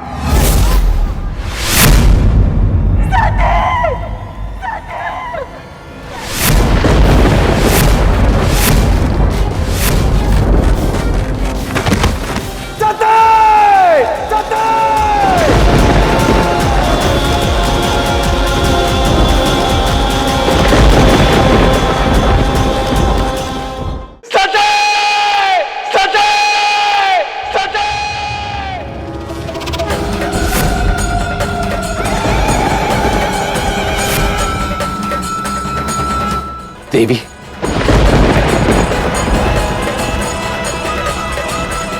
जब जब सृष्टि में अभद्रता का नाश करना होगा, तब तब देवी भद्रकाली अवश्य आएगी।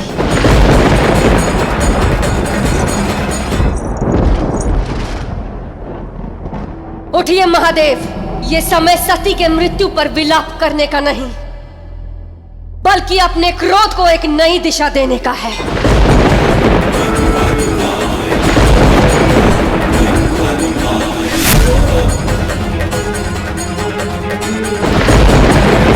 अपनी इस जटा से मैं अपने एक नए अंश का निर्माण करूंगा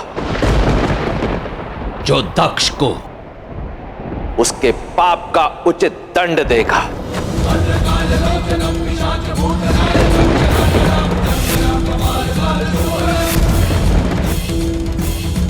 जिसमें महादेव की वीरता, भद्रकाली की शक्ति हो, जो अभद्रों का नाश करे उसे संसार वीरभद्र के नाम से जानेगा।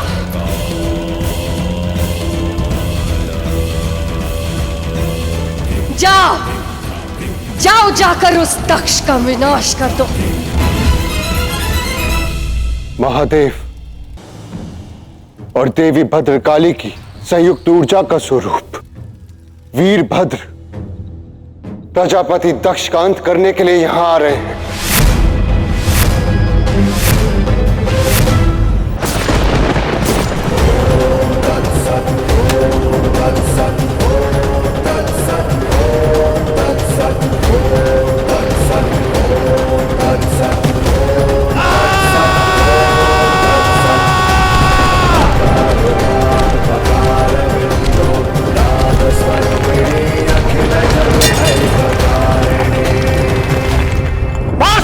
हो चुका। अब मैं स्वयं उस वीरभद्र का अंत सुनिश्चित करूंगा। वीरभद्र!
आपको मेरे प्राण बचाने होंगे। बचाइए मुझे क्षमा करें देवी, मैं ऐसा करना तो नहीं चाहता, किंतु मैं कर्तव्य के आगे विवश हूं।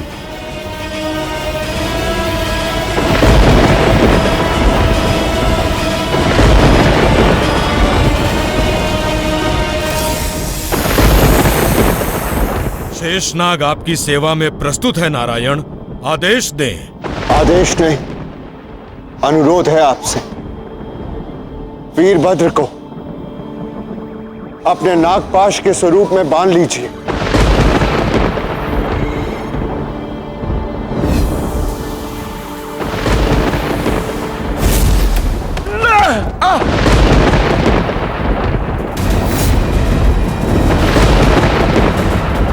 नारायण, मुझे पूर्ण विश्वास था आप मेरे प्राण अवश्य बचा लेंगे। आपका बहुत बहुत धन्यवाद नारायण।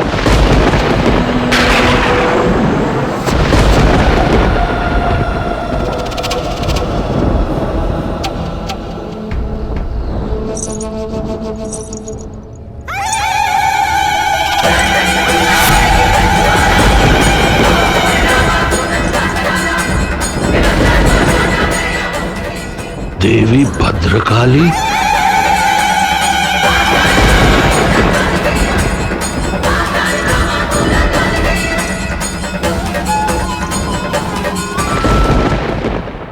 सज हो जाओ दक्ष, अब ये भद्रकाली तेरे काल को मुक्त करेगी।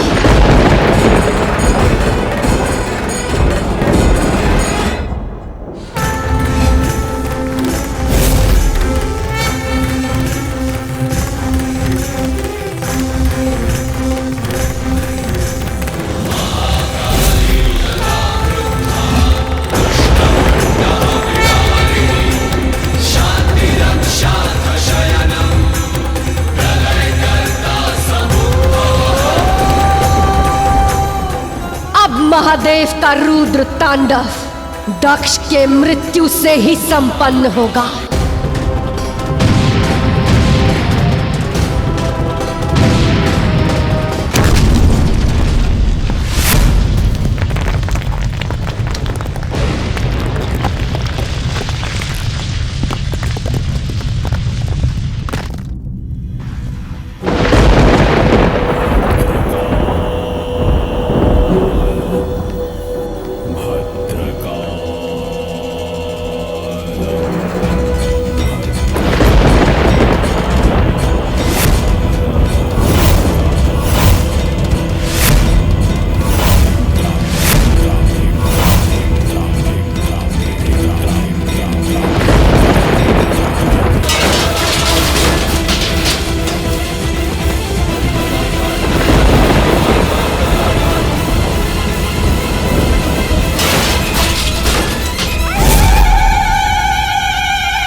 भद्रकाली का ये खटवांग तुम्हारी अभद्रता का नाश करेगी। जिस उद्देश्य से महादेव ने तुम्हारी रचना की थी उसे पूर्ण करो वीरभद्र। धारण करो इस खटवांग को और अंत कर दो इस पापी दक्ष का।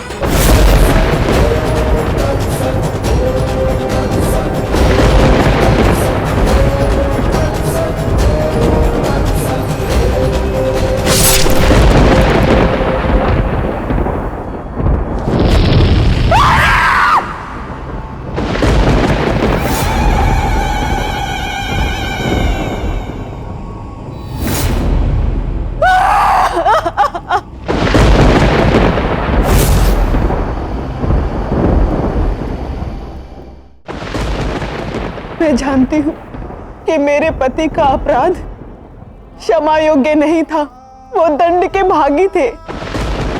आप तो काल से परे हैं देवी, आप तो मृत्यु को भी पराजित कर सकती हैं। मैं आपसे विनती करती हूँ कि आप मेरे पति को पुनर्जीवन प्रदान करें। मैं तुम्हारे शब्दों का मान रखकर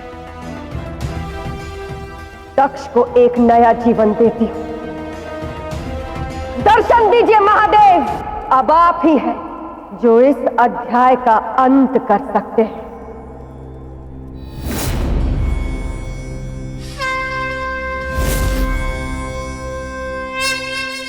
ओम शिवम शिवा, ओम शिवम शिवा।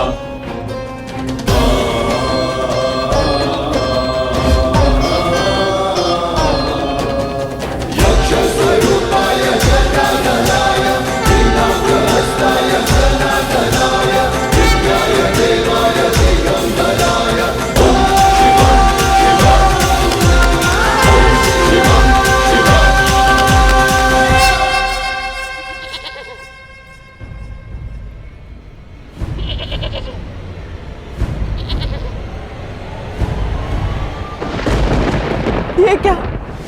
प्रजापति दक्ष के धड़ पर बकरे का शीश।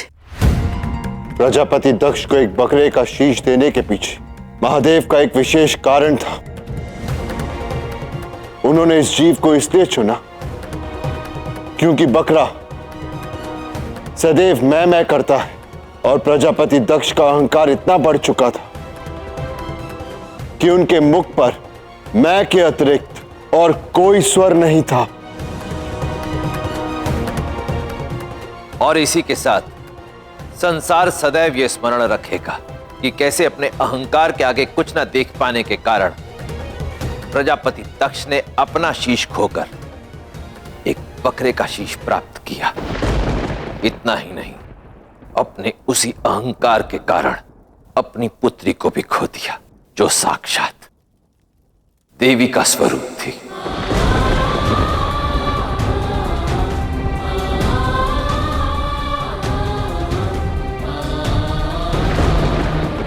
सती।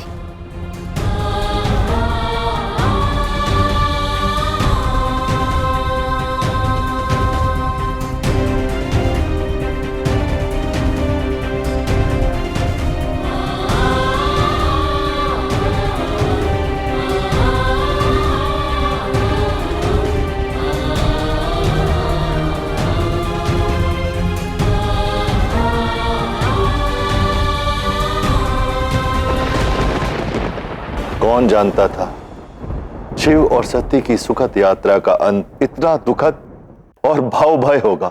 ये अंत नहीं, एक नया आरंभ है ब्रह्मदेव, महादेव के विलाप का। और जब महाकाल का विलाप आरंभ होता है तो समस्त ब्रह्मांड का काल आता है।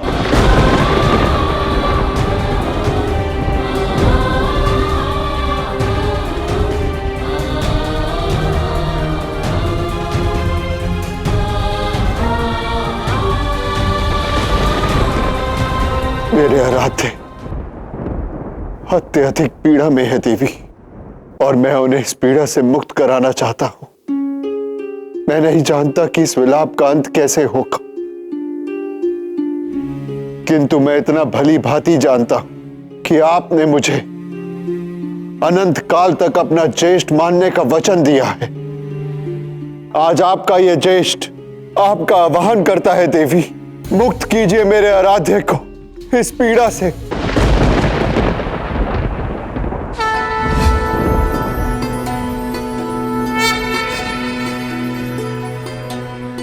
महादेव को उनकी शक्तियों की आवश्यकता है देवी, कृपा कर उनकी अर्धांगिनी के रूप में पुनः लौट आए। नारायण, इस सृष्टि में प्रत्येक प्राणी को पीड़ा भोगनी ही पड़ती है, चाहे वो देवता हो, असुर हो या फिर मनुष्य। पीड़ा शाश्वत है और उससे दुखी होना या ना होना यह आप पर निर्भर करता है। अर्थात आप कभी मनुष्य योनि में नहीं आएंगी देवी? आऊंगी, मैं एक बार पुनः मनुष्य योनि में जन्म लूंगी, परंतु उससे पूर्व आपको एक महत्वपूर्ण कार्य पूरा करना होगा। यदि मेरे किसी कर्म से पुनः देवी इस संसार में लौटती है तो मैं वचन देता हूं, मैं आपका बताया कर्म अवश्य करूंगा। तो जाइए नारायण, अपने सुदर्शन चक्र से सती के मृत देह को काट दीजिए।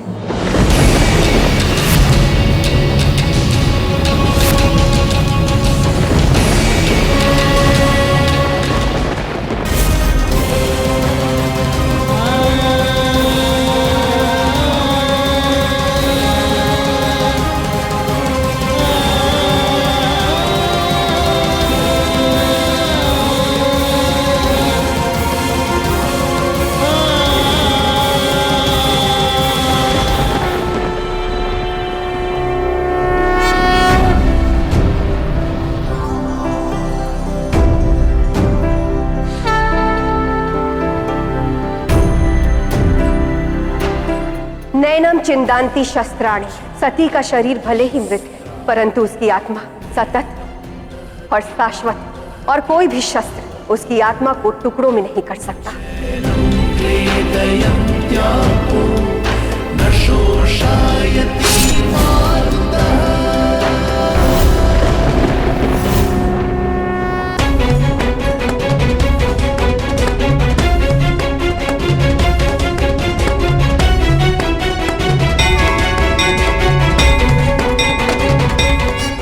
नैनम दहाती पावका, और ना अग्नि उसे जला सकती है, न चैनम क्लेदांतपु, और ना ही जल उसे गला सकता है, न शोष्यति मारुता, और ना ही वायु उसे सुखा सकती है।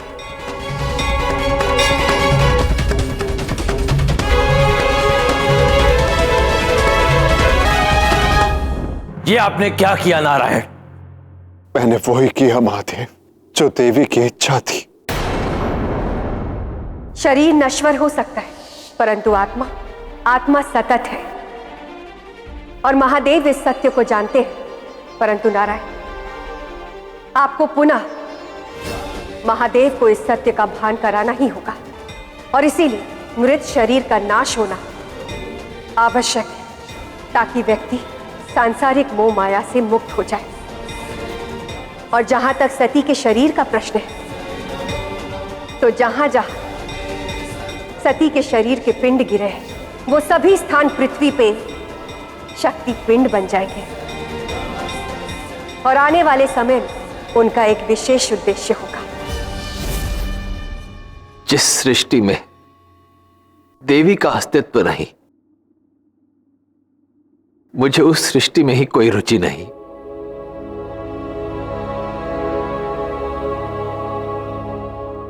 इस ब्रह्मांड की रचना स्वयं देवी ने की थी।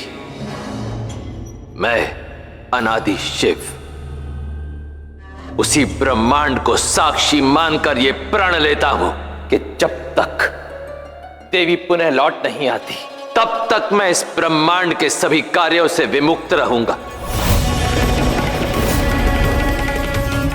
मेरे ये नेत्र अब बंद रहेंगे और ये तभी खुलेंगे जब स्वयं देवी मेरे जीवन में पुनः लौट आएंगी।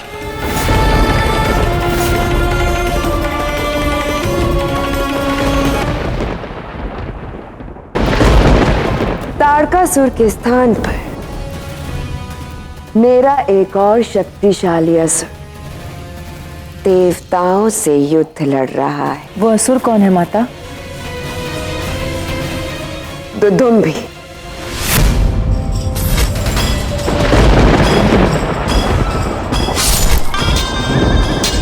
दुदुम्बी ध्वनि का जीता जागता स्वरूप है, इसलिए यदि कोई भी उस पर किसी शस्त्र से प्रहार करेगा तो वो ध्वनि तरंगों में परिवर्तित होकर उस प्रहार से बच जाएगा और फिर पुनः अपने आकार में लौट सकता है, जिसके एक वार से ही अनेकों शत्रु मृत्यु को प्राप्त हो जाते हैं और उसका सबसे बड़ा शस्त्र स्वयं ध्वनि है।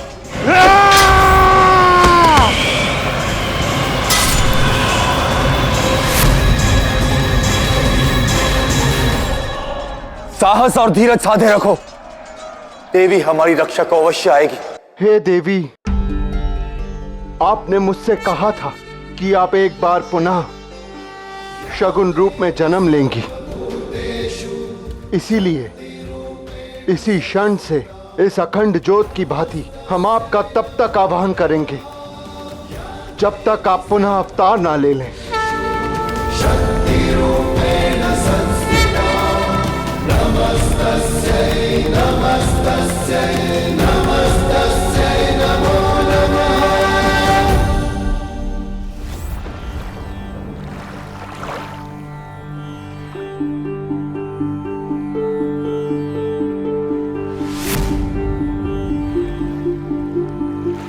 देवी, मैं पर्वतराज हिमावन और मेरी पत्नी महारानी मैनावती आपको नमन करते हैं। देवी, कुछ ही दिनों में हमारी संतान का हमारे जीवन में शुभ आगमन होने वाला है। देवी, आपका हम पर उपकार होगा यदि आप संतान के रूप में हमारे यहां जन्म लें। देवी, हमारी इच्छा पूर्ण कर हमें आशीर्वाद दे।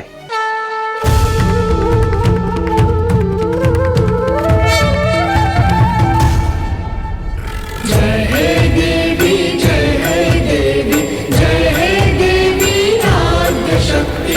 तम भंवर में पड़ी है सृष्टि, आन पधारो आद्य शक्ति। संकट गिरा है, कष्टों में सारी धरा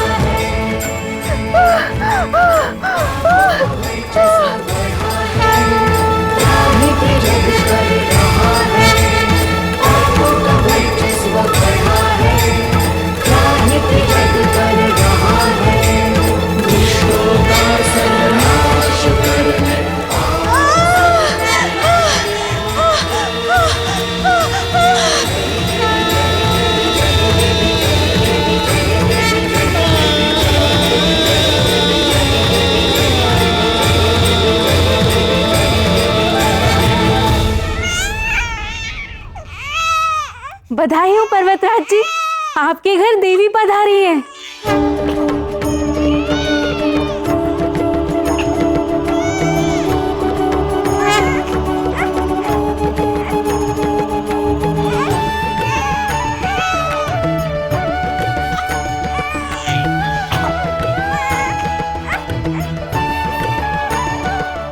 कैसा सुंदर मुख है, कितनी दिव्य आभा।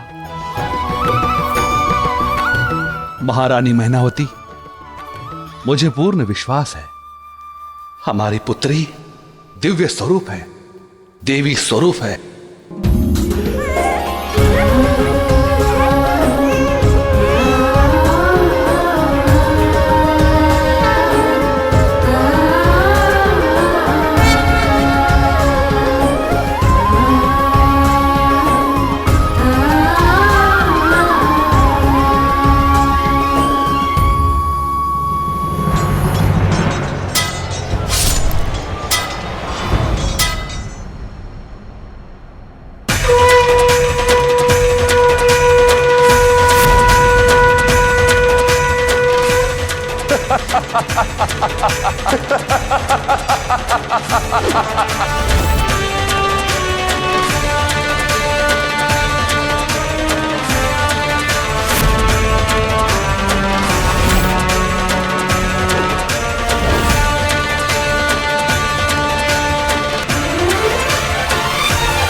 प्रतीत होता है कि हमारी पुत्री इस त्रिशूल को नहीं छोड़ेगी।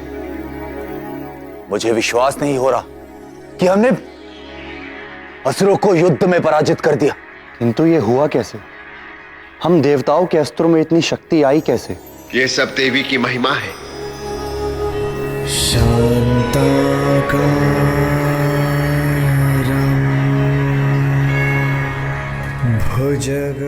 हम सब की प्रतीक्षा का अंत हुआ। देवी ने शगुन के रूप में अवतार ले लिया। कहाँ है देवी? हिमालय की गोद में। देवी ने पर्वतराज हिमावन और महारानी मैनावती की पुत्री के रूप में जन्म लिया है।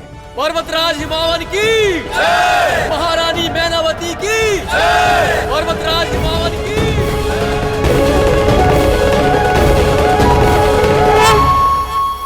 नारायण, देवी के मुख दर्शन में सम्मिलित होकर हम सब धन्य हो गए।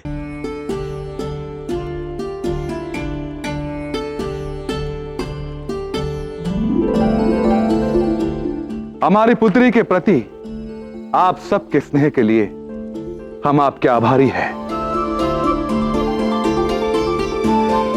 प्रतीत होता है मानो इस सभा में हम सबके साथ देवी देवता भी उपस्थित है हमारी पुत्री को आशीर्वाद देने हेतु।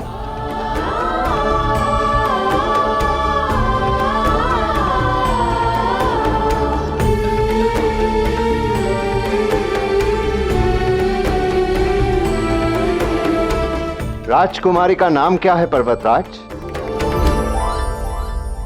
यदि आपकी आज्ञा हो तो क्या मैं आपको एक नाम सुझा सकता हूं?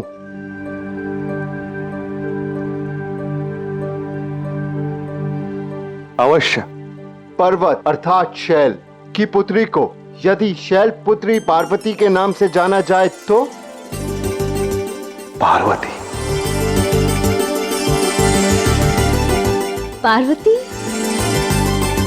शैल पुत्री देवी पार्वती की शैल पुत्री देवी पार्वती की शैल पुत्री देवी पार्वती की।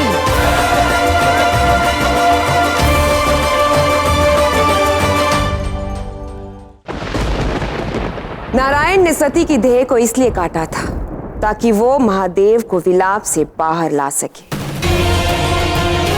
और जब सती की देह के वो 52 पिंड पृथ्वी के भिन्न भिन्न स्थानों पर गिरे तो वो शक्तिपीठ बन गए, क्योंकि उनमें देवी की शक्ति है।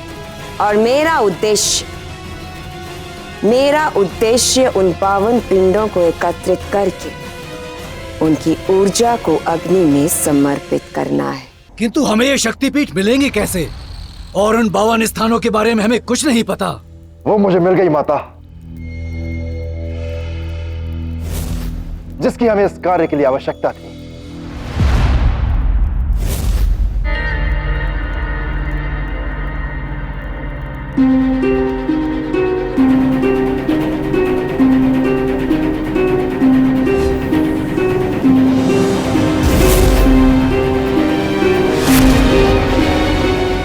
सीधी बात करते, तुम भूदेवी हो, इसलिए पृथ्वी पर होने वाली सभी घटनाओं की जानकारी तुम्हें है।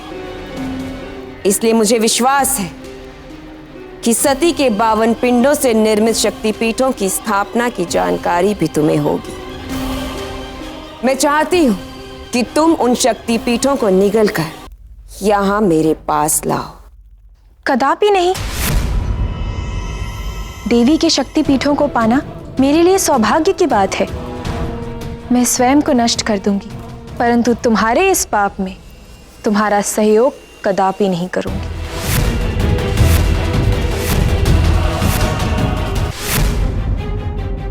नेत्र खोलिए महादेव, आपको शक्ति पीठों की रक्षा के लिए जागना होगा। महादेव हमारी पुकार से भी जागृत नहीं हो रहे हैं। मात्र वही है जो शक्ति पीठों की रक्षा कर सकते हैं। वही दिति की योजनाओं को विफल कर सकते हैं। महादेव भले ही हमारी पुकार ना सुने, किंतु जब देवी उन्हें पुकारेंगी तो उन्हें उत्तर देना ही होगा।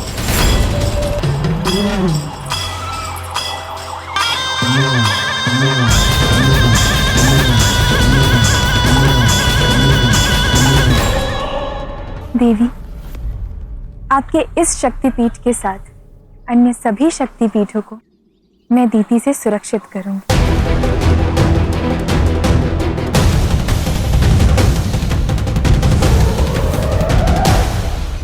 मुझे शक्तिपीठ तक लाने के लिए धन्यवाद। अब मैं ये शक्तिपीठ माता के पास लेकर जाऊंगा, जिससे कि वो अन्य शक्तिपीठ भी ढूंढ लेंगी।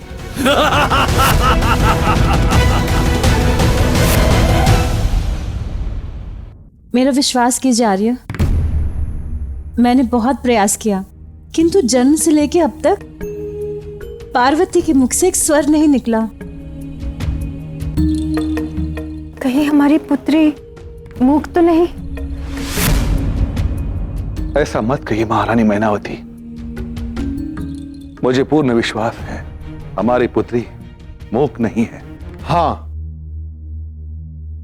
वो बोल सकती है राजन।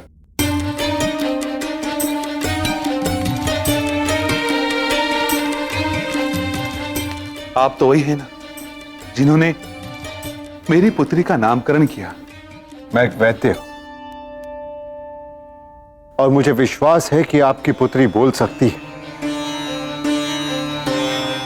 उसके मुख से उचित स्वर सुनने के लिए इसके मुख से आपको उपयुक्त शब्द बुलवाने का प्रयत्न करना चाहिए। कौन सा शब्द? शिव।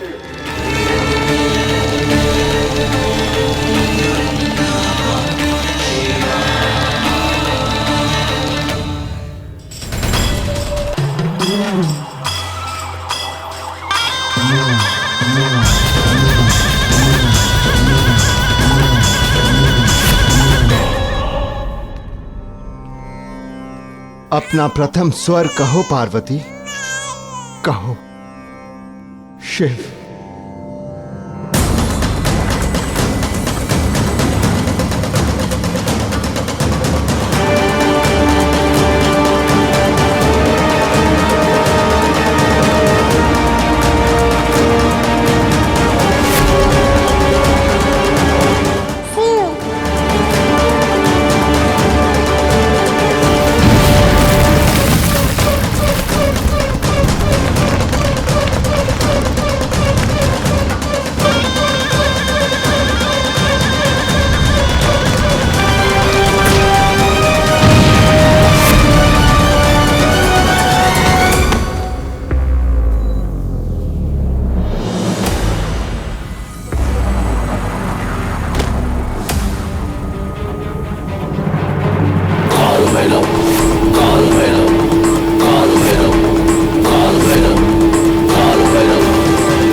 ऐसा प्रतीत हो रहा है मानो हमारी पार्वती किसी को आशीर्वाद दे रही हो।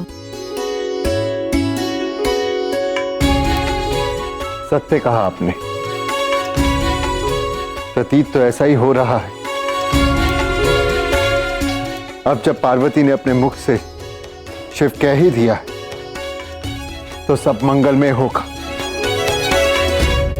कौन हो तुम? काल हूं मैं तुम्हारा।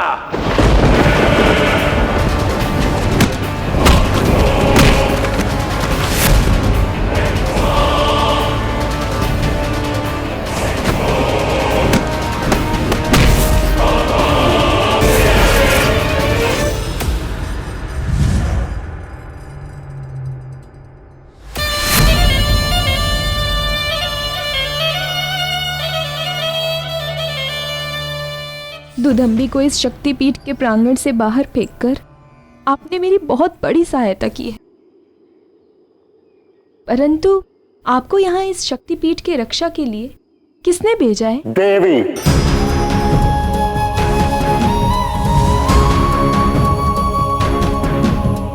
विश्वाधारं गगन सदृशं।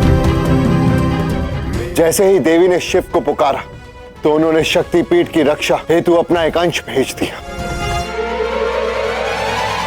ये काल भैरव है, महाकाल शिव के भयंकर वो अंश जिनका जन्म विशेषता शक्तिपीठों की सुरक्षा के उद्देश्य से हुआ है। जब देवी ने मुझे अपने सुदर्शन चक्र से सती के मृतदेह को काटने का आदेश दिया, तब उनकी देह 52 अंश में बट गई। वो एक एक पिंड देव भाषा का एक एक अक्षर बन गया। और जैसे आज इस शक्तिपीठ की रक्षा के लिए काल भैरव प्रकट हुए, वैसे अन्य सभी शक्तिपीठों की रक्षा हेतु उनके अपने काल भैरव रहेंगे।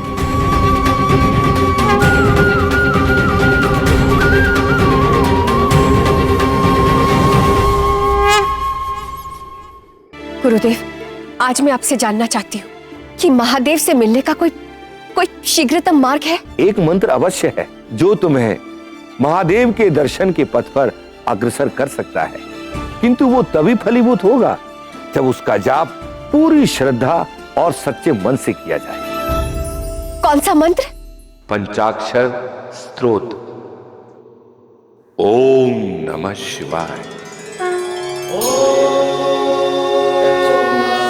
देवी की नई लीला आरंभ हो चुकी है। इस मंत्र को तुम वर्षों से जानती तो हो, किंतु आज रात्रि मैं तुम्हें पंचाक्षर स्तोत्र के एक एक अक्षर का अर्थ और महत्व को समझाऊंगा।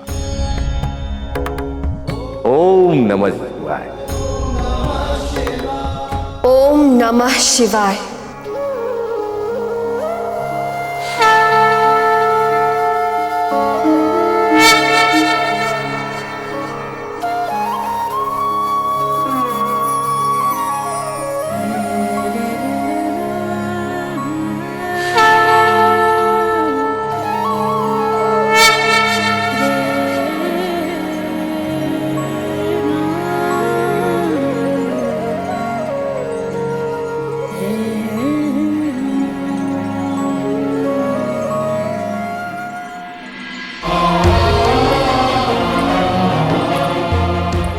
जाओ, जहां तुम्हारे चरण तुम्हें ले जा रहे हैं वहां जाओ,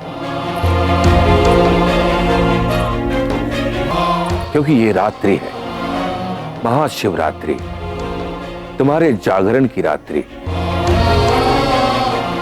आज तुम्हारे रोम रोम में महादेव का अंतर्नाद गूंजेगा।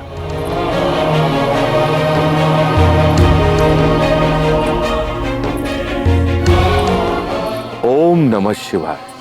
ओम अनंत से आज तक होने वाला पहला स्वर है, जिसके गुंजन से यह समूचा ब्रह्मांड गूंज रहा है, और इस स्वर का अनुसरण करने वाले अक्षर ही पंचाक्षर है। न म शिवाय। जब हम इसके पहले अक्षर ना का उच्चारण करते हैं तो इसका अर्थ है इस अक्षर को मेरा नमन है, जो स्वयं शिव है, जिनके त्रिनेत्र हैं, जो अपने तन पर भस्म रमाए फिरते हैं, जिनका ना आदि है ना अंत है, उस ना अक्षर को मेरा नमन है। जब हम इस स्रोत के दूसरे अक्षर का उच्चारण करते हैं, जो कि है मां। अर्थात मेरा नमन है इस अक्षर को जो स्वयं शिव है, वो शिव जो कि सृष्टि के सभी माया से परे है, क्योंकि हर माया उनमें विलीन हो जाती, जो मंदारा और अनेकों पुष्पों से पूजे जाते हैं। स्रोत के तीसरे अक्षर शी को भी मेरा नमन है, जिसका अर्थ है वो शिव है जो अपने भक्तों के लिए भोलेनाथ भी हैं और नकारात्मक शक्तियों के लिए रुद्र संहारक भी हैं। जब हम स्रोत के चौथे अक्षर वा का उच्चारण करते हैं तो उसका अर्थ है उस अक्षर का नमन जो कि शिव है, जो वशिष्ठ, अगस्त्य और गौतम जैसे महान ऋषियों के द्वारा पूजनीय है। और जब हम स्रोत के पांचवें अक्षर या का उच्चारण करते हैं तो उसे भी नम करते हैं, क्योंकि वो शिव है जो यक्ष का रूप धारण करते हैं, त्रिशूल धारण करते हैं, इस संपूर्ण सृष्टि के कण कण में व्याप्त हैं, किंतु स्वयं वैरागी है।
ओम नमः शिवाय।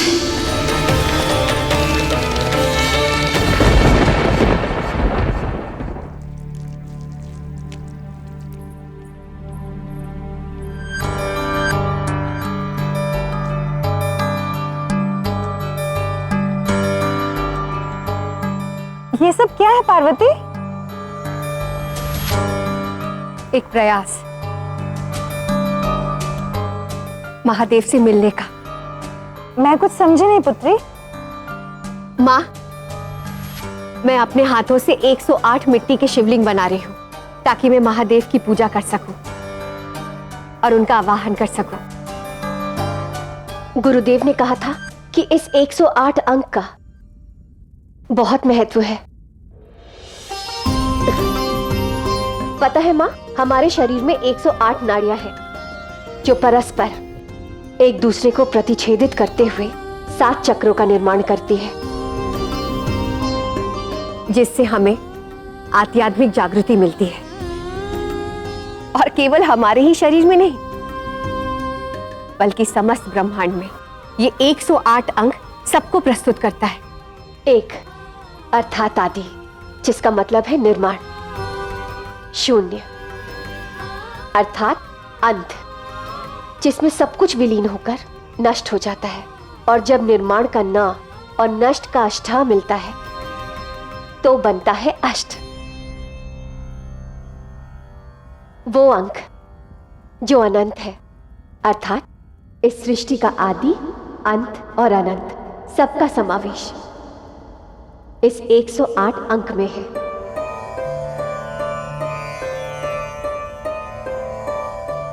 और इसीलिए माँ, मैं 108 शिवलिंग बना रही हूं। क्योंकि अब मेरे जीवन का आदि, अंत और अनंत सब कुछ महादेव को समर्पित है।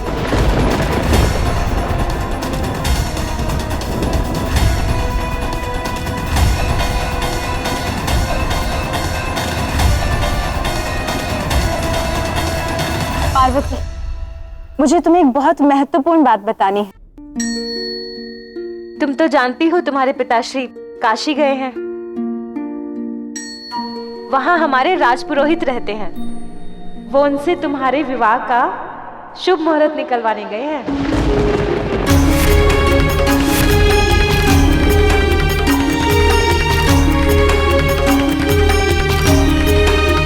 ठीक है माँ, यदि आप और पिताश्री ये सोचते हैं कि मैं विवाह के योग्य हो चुकी हूं, तो मैं विवाह के लिए सज्ज हूं।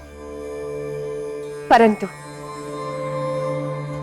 यदि मैं विवाह करूंगी तो केवल महादेव के साथ करूंगी।